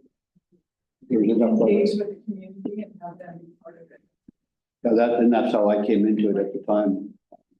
My mom was asked, and she said, I just kind of above what I think I can do, would you do it? So, and that's how I got involved. So that would be, okay. So I'm just gonna take that as we're gonna move on until a later date. Okay. So I don't know that we even, yeah, I guess we'll leave it on there as a review mission and the motive. Just look it over. So anyway, these are what we threw out here, and believe me, if there's any of the other board members, Deb and I and Gary, that you see something else that's hot on the list, I think we can go with this one. Tom? Yeah. Okay, all right. Okay, well, thank you very much for that endorsement. Okay, so we're down now to an action item, which is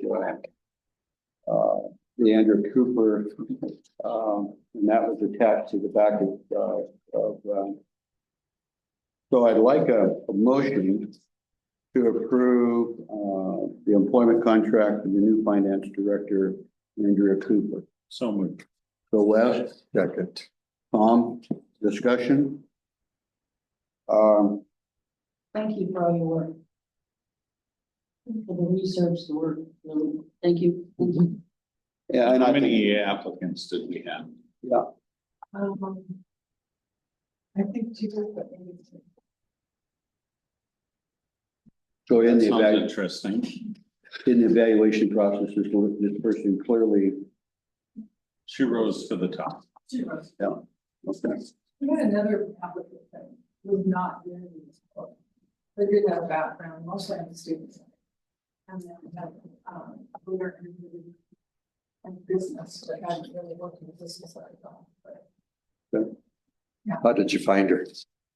Wasn't. How did you find her? We just posted for it and advertised and worked, the communities that we're involved with, but we didn't have a lot of, and there's a lot of movement.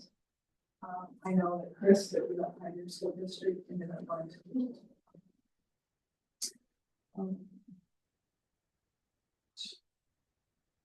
The school district. I did have some interest, but I initially talking to people, and even reached out to two of them, in fact. Didn't hear back.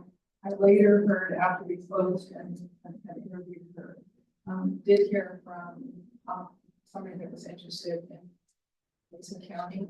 But we already closed it, so. And you reference checks and all of that, yeah. Yeah, that's gonna be my next question. You did the background. Leave that to her. Okay, so she was vetted. Well, if that's it, for me, that you're 22 years and the first person rose to the top and caught your attention, went to the musher, that says a lot. It's, I feel fortunate that we have something that qualified, but it's something, whoever we replace with, I'm wanting to stay in touch and watch what's going on in the Lions because I just feel like I'm gonna need to do that for them. So, It's a small district, you can't make too many mistakes, and so we don't want to not. I'll have a relationship with the person to make sure that she knows what she's doing. so in the process for her process is that our endorsement approval, that we do tonight, and that allows her then to move forward with her notice of application. Okay, just want to make sure I have clear vision. Okay, well, unless Wes, any more discussion here? I'm almost nervous. I'm nervous because she's got big shoes to fill, you know? There's been a lot of emotion around this year. I mean, this Your is announcement kind has, of rough. has actually. been, I mean, Nothing against Andrea, of course, but it is rough. I've only got 5 years of your 22 years, and, so I've been impressed. This is the freshest school district. You know, the person that sits in my seat is pretty sure they keep it up. It took a long time for the board and the superintendents and myself to build what we have, especially on the fiscal side. Told this story over and over. When I came on board, we were looking at an ending fund balance of $5,000. You and Consolidation Jim, is the word right. that was used, yeah. So I am not saying this against Andrea. I've never met her, and you're highly recommending her, and your recommendation means everything, and I'm planning on voting yes, just purely on that, right? Though it sometimes when I hear a business person saying I'm leaving because of budget issues, where you are critically involved in, right? And you're leaving because of budget issues. And, you know, like somebody leaving Pioneer, which has a huge problem.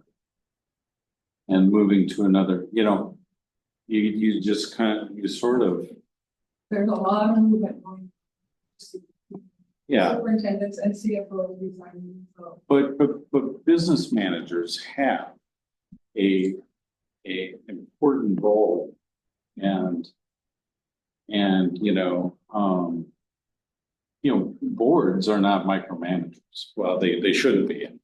And so we're not deep down in the financials, and many of us wouldn't even know what we're looking at. Right.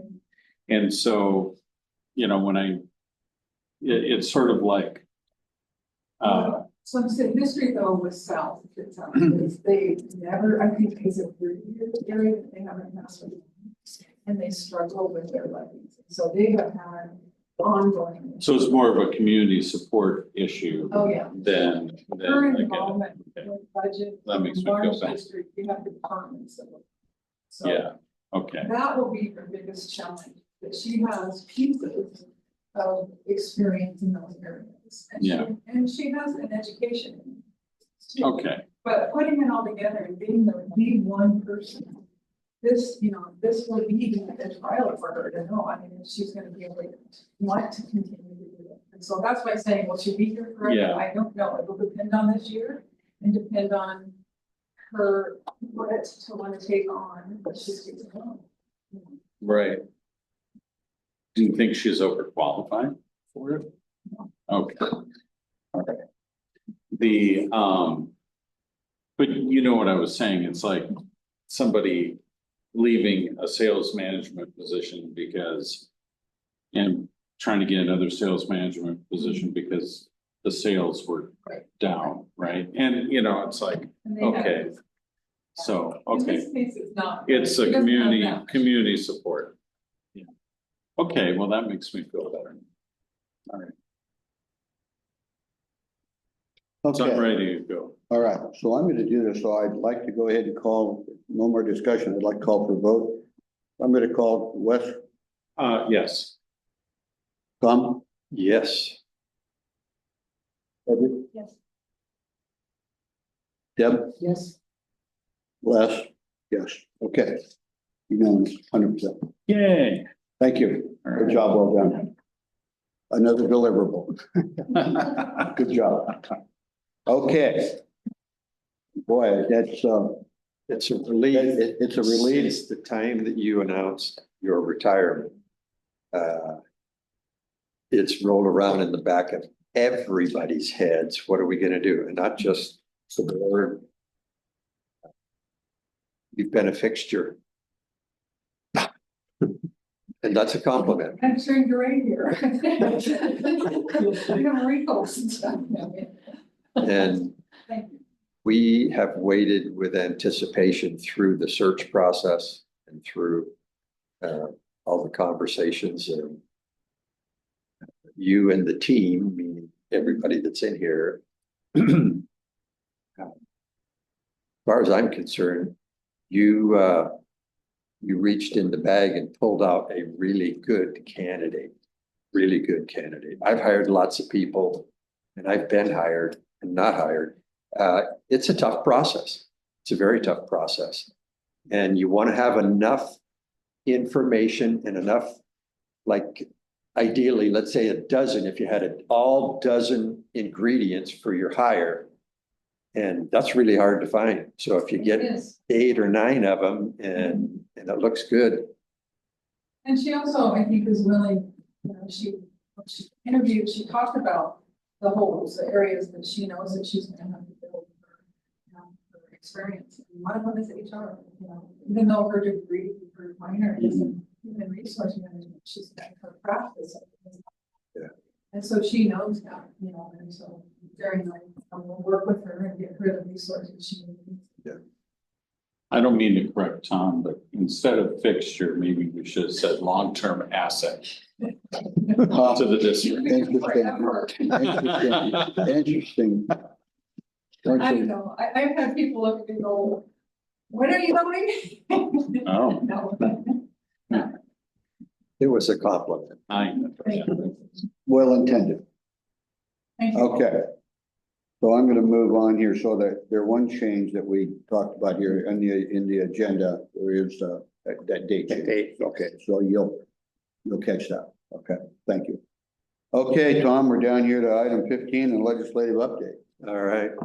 Now you two are welcome to stick around if you want the excitement of it all. Do you need either one of them? Mom, that's Exodus. Thank you. Thank you. Enjoy dinner. Britt's like, why do I have to stay? Britt is loyal, honest, She's trustworthy, a trooper. brave, true. Yes, unlike them. Okay, our role in guiding the school and the board through the legislative process. The last couple of years, it's taken on more and more and more importance. And the more and more I've learned, the more of a challenge that I see that it is. And we had a busy General Assembly on Friday, Saturday. And you've got documents in front of you. One of them is, looks like this. It's got green across the top. You hold it horizontally. And those were all the legislative proposals listed. And there's 3 pages and about a 5th on the back page. And they're listed alphabetically. And there are 3 of these documents sitting in front of you. It's like 40 pages, and it's all of the positions that the Washington State School Directors Association has in front of them to try and influence the legislature. And I want to tell you that the opinions about what priorities are vary completely across the board, and it comes out in the General Assembly. There are people that have been on the WASDA, school directors that have been on the WASDA boards and different service teams for a long time. And they know how the political process works in WASDA. It's a big organization. I think there's 200 and some school directors in the, I know there's a lot more than that. There's 200 plus districts in the state. 295, I believe. Yeah, and you multiply that by 5, so you've got up near 1,000 or so, or more. And I've sat through 3 of these. The reason I'm taking a couple of minutes is it really reminds me of watching either the federal government work or the state government work. And when they come into the General Assembly, when I say when they come in, I'm talking about these groups within WASDA. And there's a very small percentage of WASDA personnel involved. And then there's quite a bit of leadership in WASDA, which are made up of school board directors.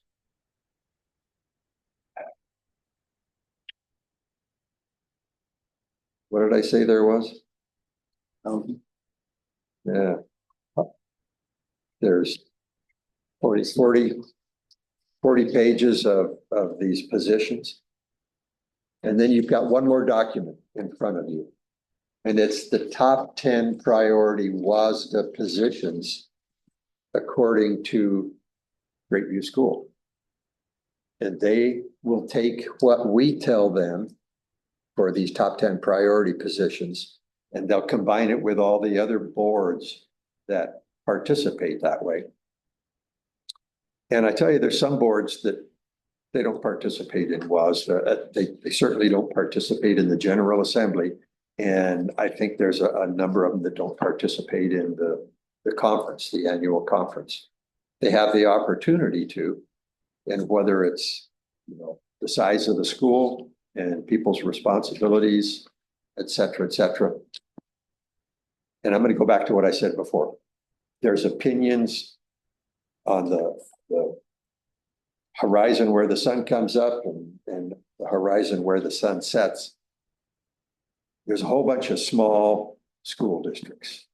In fact, there's a group of small school districts that kind of comes together and puts their ideas together. And I mentioned that last year we had a significant breakthrough where we took away the ranking or weighting system of the large districts because they had, if it called for a weighted vote, the large districts could put all of their votes in there and the small school districts get wiped out.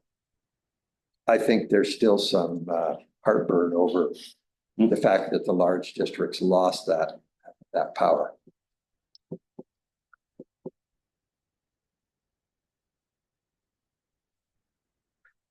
Alphabetically, I just want you to look at the green sheet. Alphabetically, it talks about ample funding up near the top. It talks about, you get down, look down there where it says attract. It's about the 9th and 10th items on there. Attract, recruit, and retain diverse school board directors. Attract, recruit, and retain diverse staff. Go down a little bit farther, capital construction. Down a little bit farther, class size reduction, funding, charter school, employee dismissal, enhanced funding for transitional bilingual education. You get down to near the bottom of the page and there's several things for equitable funding, equitable school funding, equity and remediation, equity-based education system. Turn the page, I can look that up if you want. I have the details on every, and you have quite a bit of the details as well. Oh, don't forget the consolidation of school districts. Yeah. So I had the Retroactive cuts and reduction in force.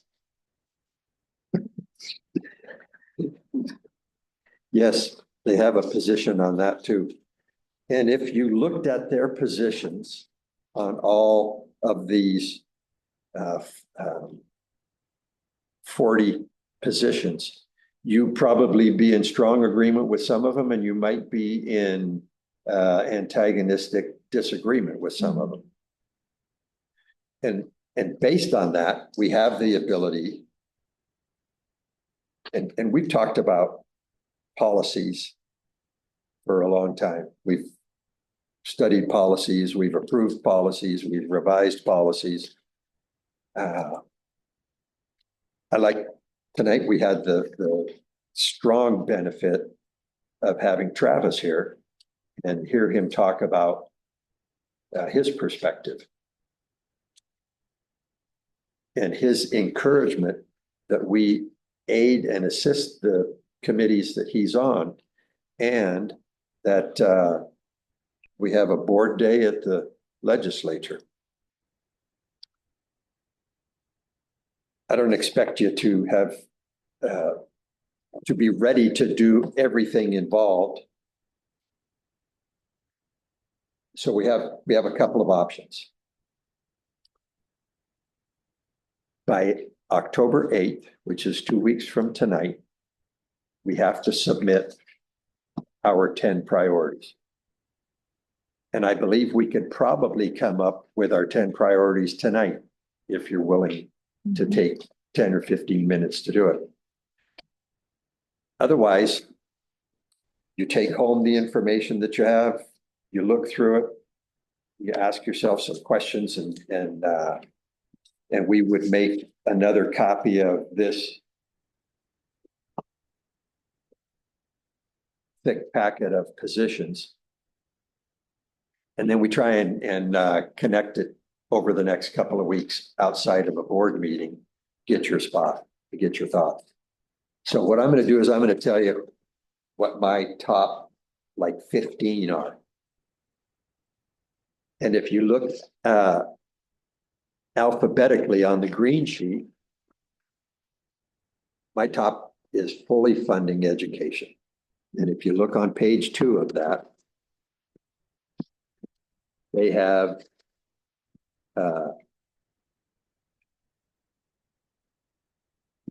full funding of basic education. It's about 2 inches down that second page.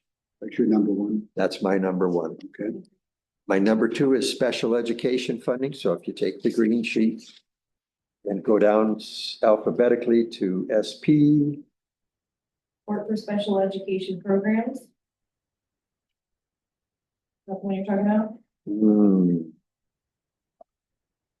Probably goes by, read, say that again. Was it funding? There's support for special education programs. That's one of the,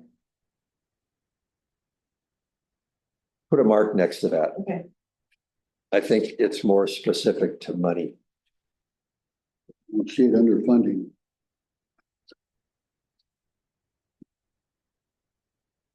See that for unique and necessary programs, but I don't see anything for special education.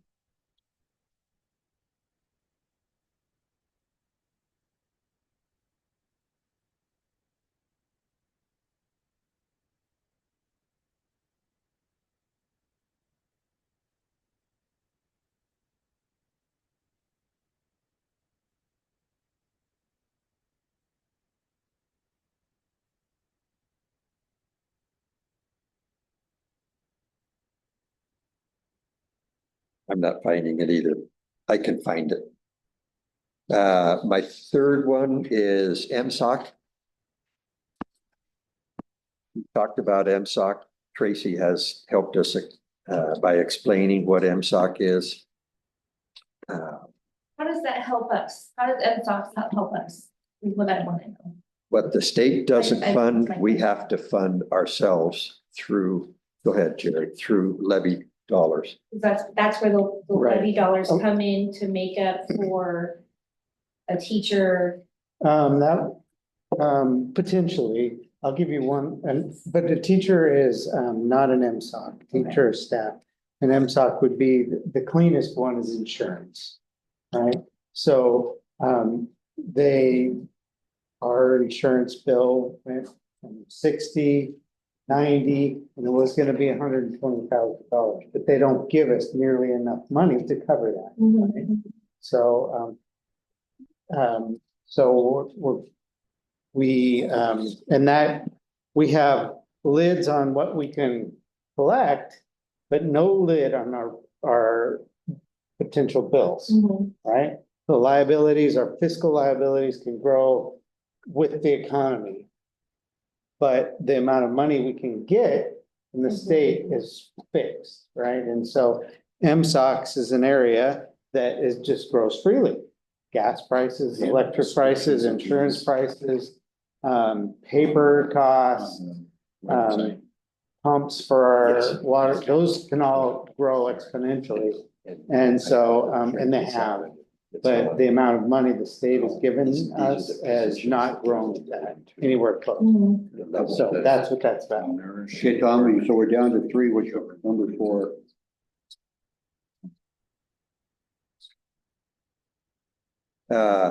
Everybody got a handle on the MSOC piece? Yes. Yeah. My number 4 is transitional kindergarten.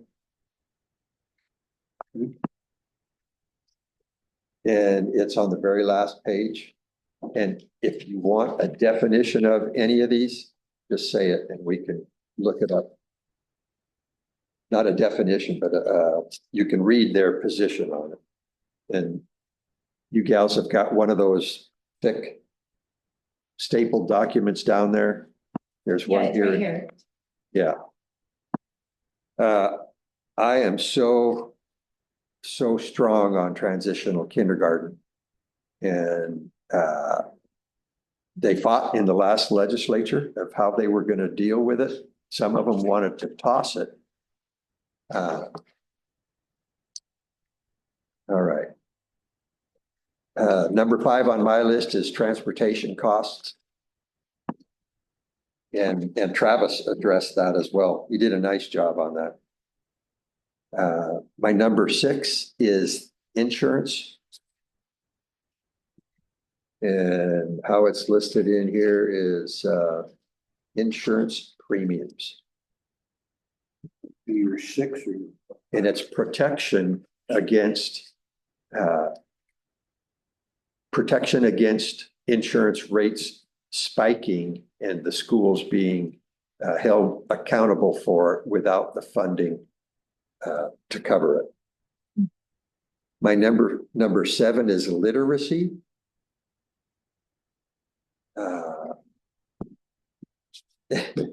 Literacy is like reading, writing, arithmetic, right? And if schools take their attention off of that and go too far into the weeds with other things, and the legislature passes these laws, and WASDA writes the policies, and WASDA sends it out, and basically the state is demanding that we add these things to our responsibilities. Some of them which are underfunded. I like the fact that Travis said people are gathering more and more and more information, and he addressed it to Hannah, and Hannah absolutely confirmed that. Number 8 on my list is OPMA, Open Public Meetings Act executive sessions. And the school districts recognize the fact that we're on film right now, and this is all being recorded. And when we go into executive session, we need to be able to let's turn the camera off and discuss what we need to discuss. My number 9 is prevent self-harm and suicide. And Travis addressed the mental health challenges that we're having. And I like the policy and their attempt to take a strong position with the legislatures for that. And the last one is prevent substance abuse and overdose. And we're a pre-K through 8 school, but don't be fooled. There are kids in Grapeview that have used or are using drugs. Yes. Okay. And whether it's the part of the community or other family members or relatives or whatever, or they're living in a household where it's going on. Preventing substance abuse and and overdose. It's high on my list. The thing that jumped out at me here as we were talking through this, and we've talked about within this board about dealing when the legislature starts to dictate to local school districts about curriculum, about the local control. And I would have thought that somewhere in there that would have been a highlight within our top 10. But I'm just throwing it out there rhetorically. Yeah, go under L and find the local control. Yes. Local control to sanction educational experiences and local control in school/district improvement. So I sat through this Friday and local control came up multiple times. And I'm going to go to my book here and I'm going to give you an example.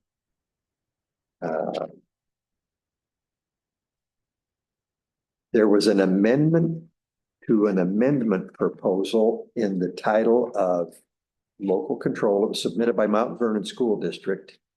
And the current position says here, WASDA believes local control is essential to public education and therefore laws, regulations, and policies should be written to support the public election of local school directors and boards.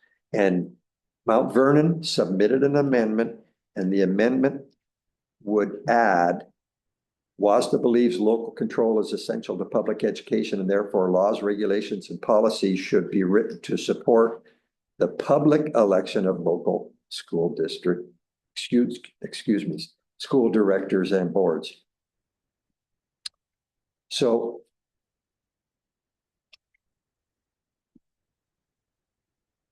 the WASDA people on the committees believe that you should either pass these proposals or not pass the proposals. I sat through vote after vote after vote, and when they used language that boosted the need for local control, they got shut down over and over and over again. That makes no sense. I'll see if I can find one that explains.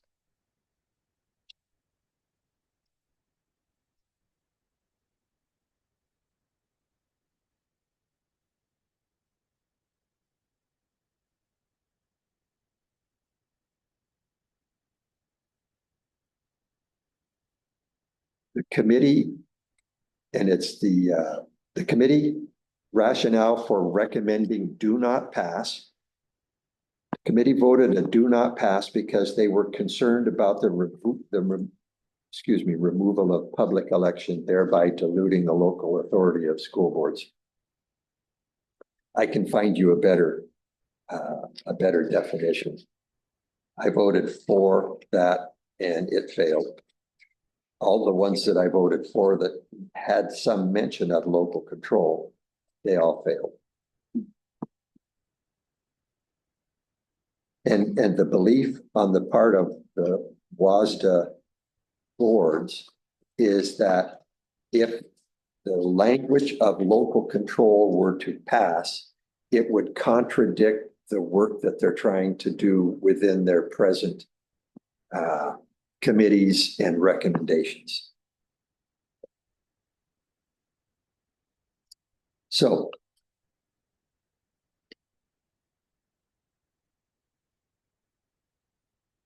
you've heard my recommendations. You heard what Travis said. You have the option to take these blank forms, do more research on your own, and we'll get the extended version of the proposals in each of your hands very fast. 3 of you can take them tonight and the other person can get theirs as quickly as Brett can get them printed and we'll get it out to you. I don't need one because I've got it. Also, it's online. For email. Yeah. Brittany emailed out and it's on the website. You can go onto the website and get it directly from the website. So give me your feedback.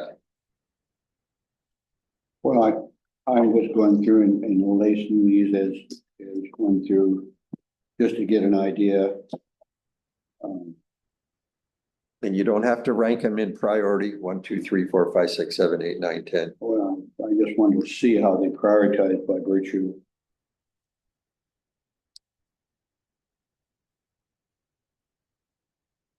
And So I there's can only get a one, each board can send in their information of the top 10. Full funding, special ed, MSOC funding, transitional kindergarten, transportation funding,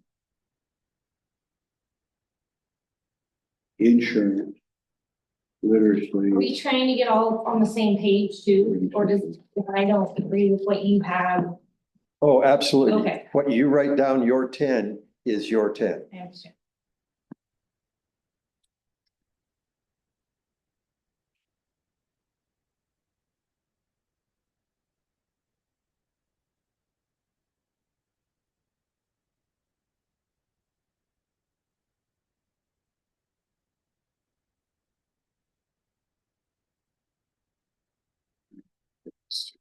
Okay. Okay. So You can take. Oh, thank you. I'm aligned probably like I said, the only thing that in my view of this is somehow the local control and that we have school boards still be a functioning, viable entity. And yet your input is that support of that concept seems to be eroding. Is that an accurate translation? Yes, and it's not new. It's been going on for, I don't know, 6, 7, 8 years, maybe longer. And the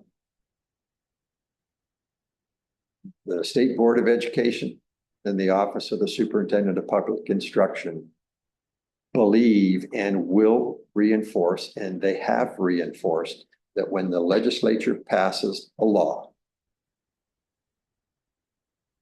and it becomes a law, then that law is given to WASDA, and WASDA writes policies that meet the needs of the law, bring the law into compliance. And whether we agree with the law and the policies that come out of the state, we're mandated to be obedient to those policies. And the most simple idea that I can give you is during COVID, COVID mandated that certain things take place, and all the schools got shut down. Local control in a particular district could have modified that and said, we're going to make adjustments. Now, that was an extreme measure, and the governor was using executive power to do that.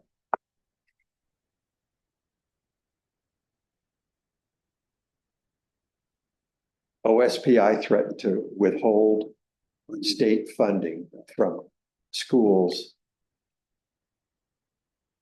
that chose to disobey the state. Can we work around it? Yes. Do we work around it? Yes. Do we like everything that we have to have a policy on? Maybe, maybe not. Can we be in compliance with the state of Washington? Yes.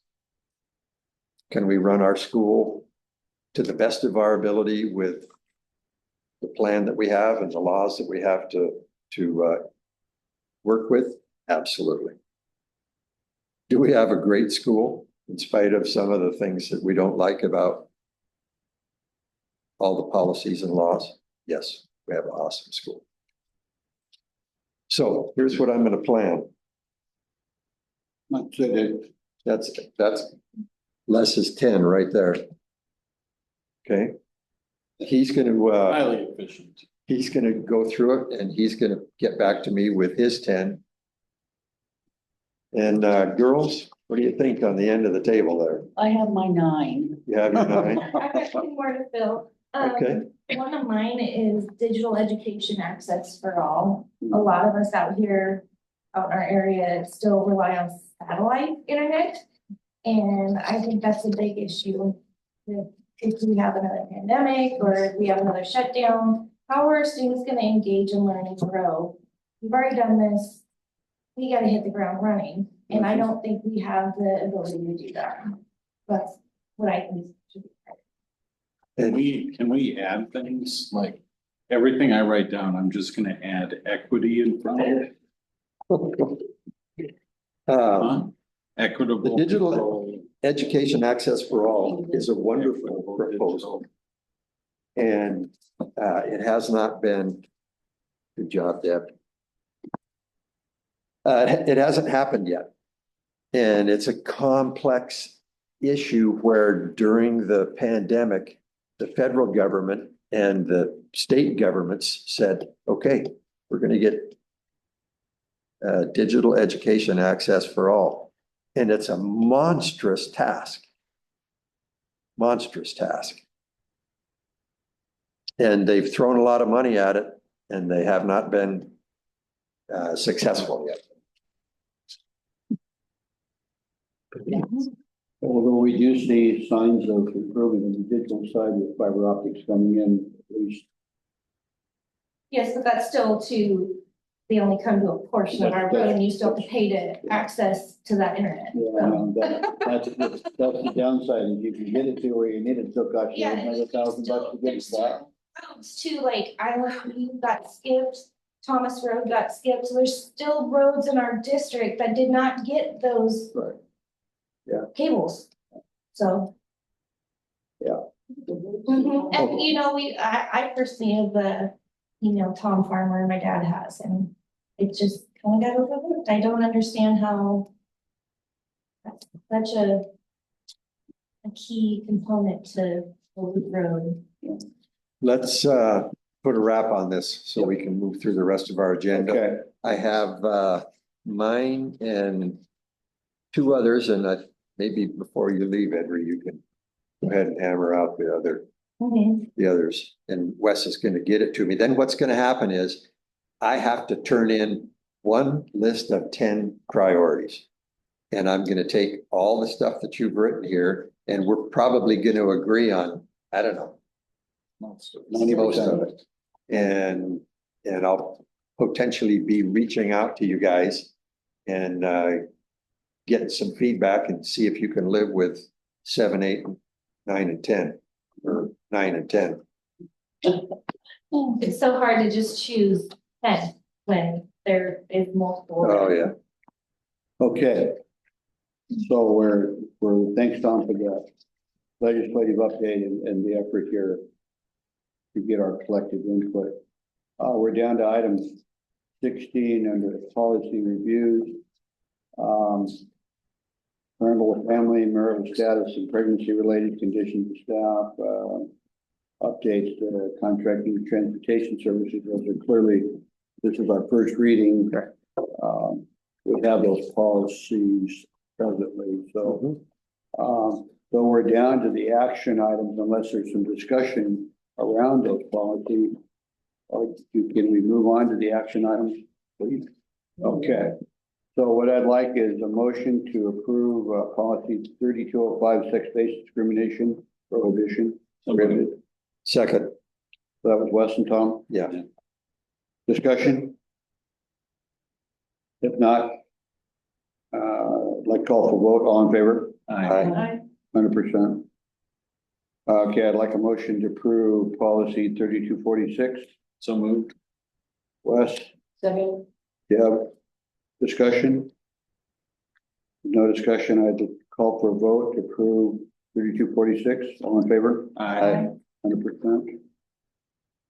I'd like a motion to approve policy 3432 on emergencies. So moved. Second. Wes, Tom, discussion? The only thing here is that when I went through this, Jerry, and it looked like there was there's a number of deliverables here. And I wasn't sure where we stood. Lockdown, I know we talked to this when Kurt was here about, alternative locations like the fire department, fire hall and whatnot. So it wasn't, you know where we stand on all of these pieces? Do we have these? We have a robust plan. Okay. And we review it Okay, regularly. okay. All right, that was my only question is that all right, any more discussion on this? Then I'm gonna call for vote. All in favor? Aye. 100%. Okay, I'd like a motion to approve policy 4130, parental involvement, Title I. Second. Wes, Tom? Discussion? If no discussion, all in favor? Aye. 100%. I'd like a motion to approve 5011 policy, sex discrimination and sex-based harassment, So moved. district staff. Second. Wes, Tom, discussion? No discussion, all in favor, I'll call for vote, all in favor? Aye. Okay. Motion to approve policy 6220, proposal, request for bid for proposal requirement. So moved. Second. Wes, Tom, okay, discussion? If not, I'll call for vote, all in favor? Aye. 100%, okay. All right, we're down to 17. Item 17 on the agenda, October board meeting, we talked about student recognition. Looks like we have state testing, the SIP's going to be produced. And then, of course, Cindy had that highly capable program again, so those are out there. And I guess the only thing I would say is that is the October, so that would be the final of the offsite. We went through that tonight. So there'd just be the final approval of the offsite agenda. Oh, right, yes. So that would be the retreat. Yeah, the retreat, that's what I meant. Okay. Offsite retreat. So that would be the only thing that I would add there. Unless somebody else has something else. Okay. All right, so if no further ado, unless, Tom, do you think there's any more, well, you're already gonna be on the agenda for legislative update, so. Yeah. Okay, Oh, yeah. all right.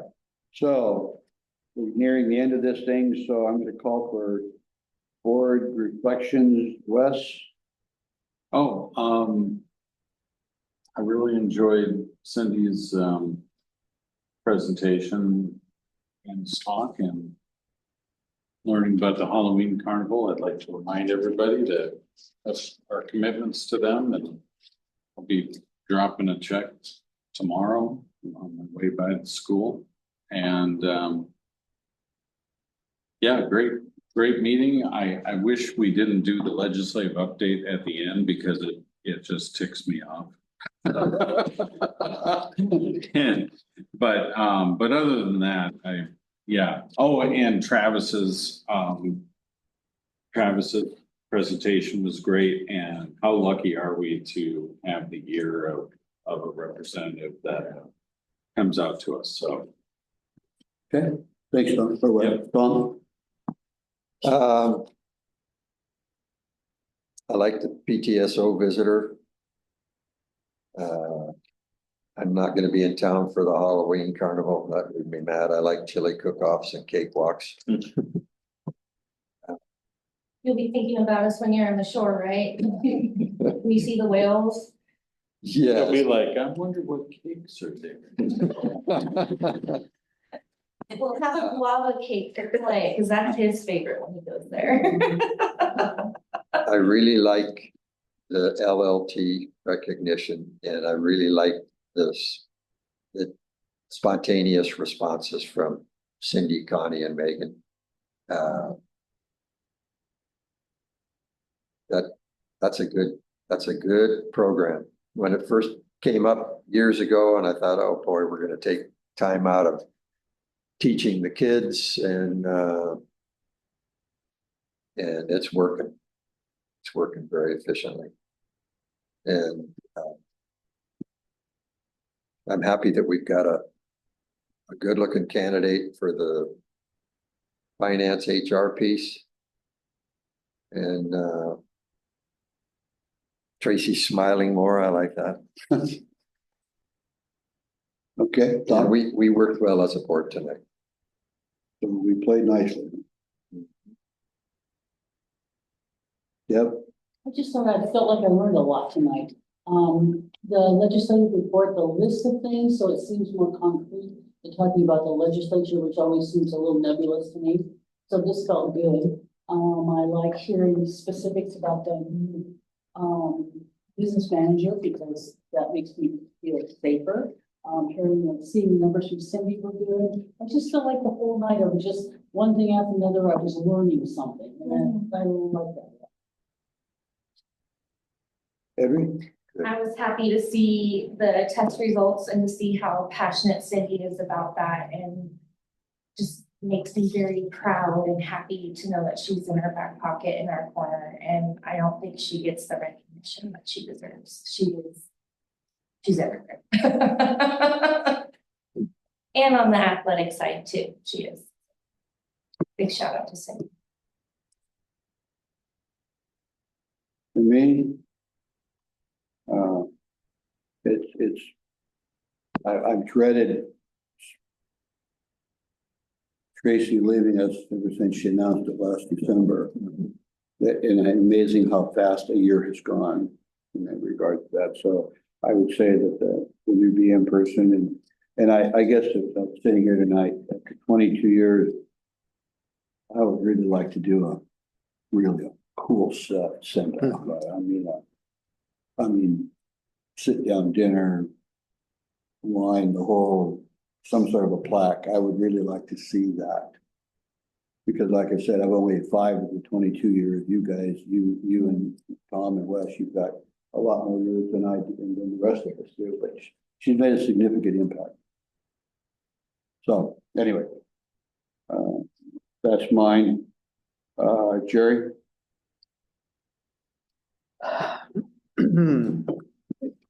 We are quite a harmonious and effective team, and I really appreciate that. Not always that way at every board, and we managed to make it work. The WASDA thing that's interesting to me is that we as a tiny little district can have an equal voice. So when we do speak, it's equal to the Seattle School District in our ability to communicate the need. So it's really important that we do that. You have your school director, just like Seattle school director would be, and can speak and have an impact. And strangely, I kind of find that as a superintendent too. I have the title, so I do get heard, even though I'm in my teeny little places. And so let's be sure to use that.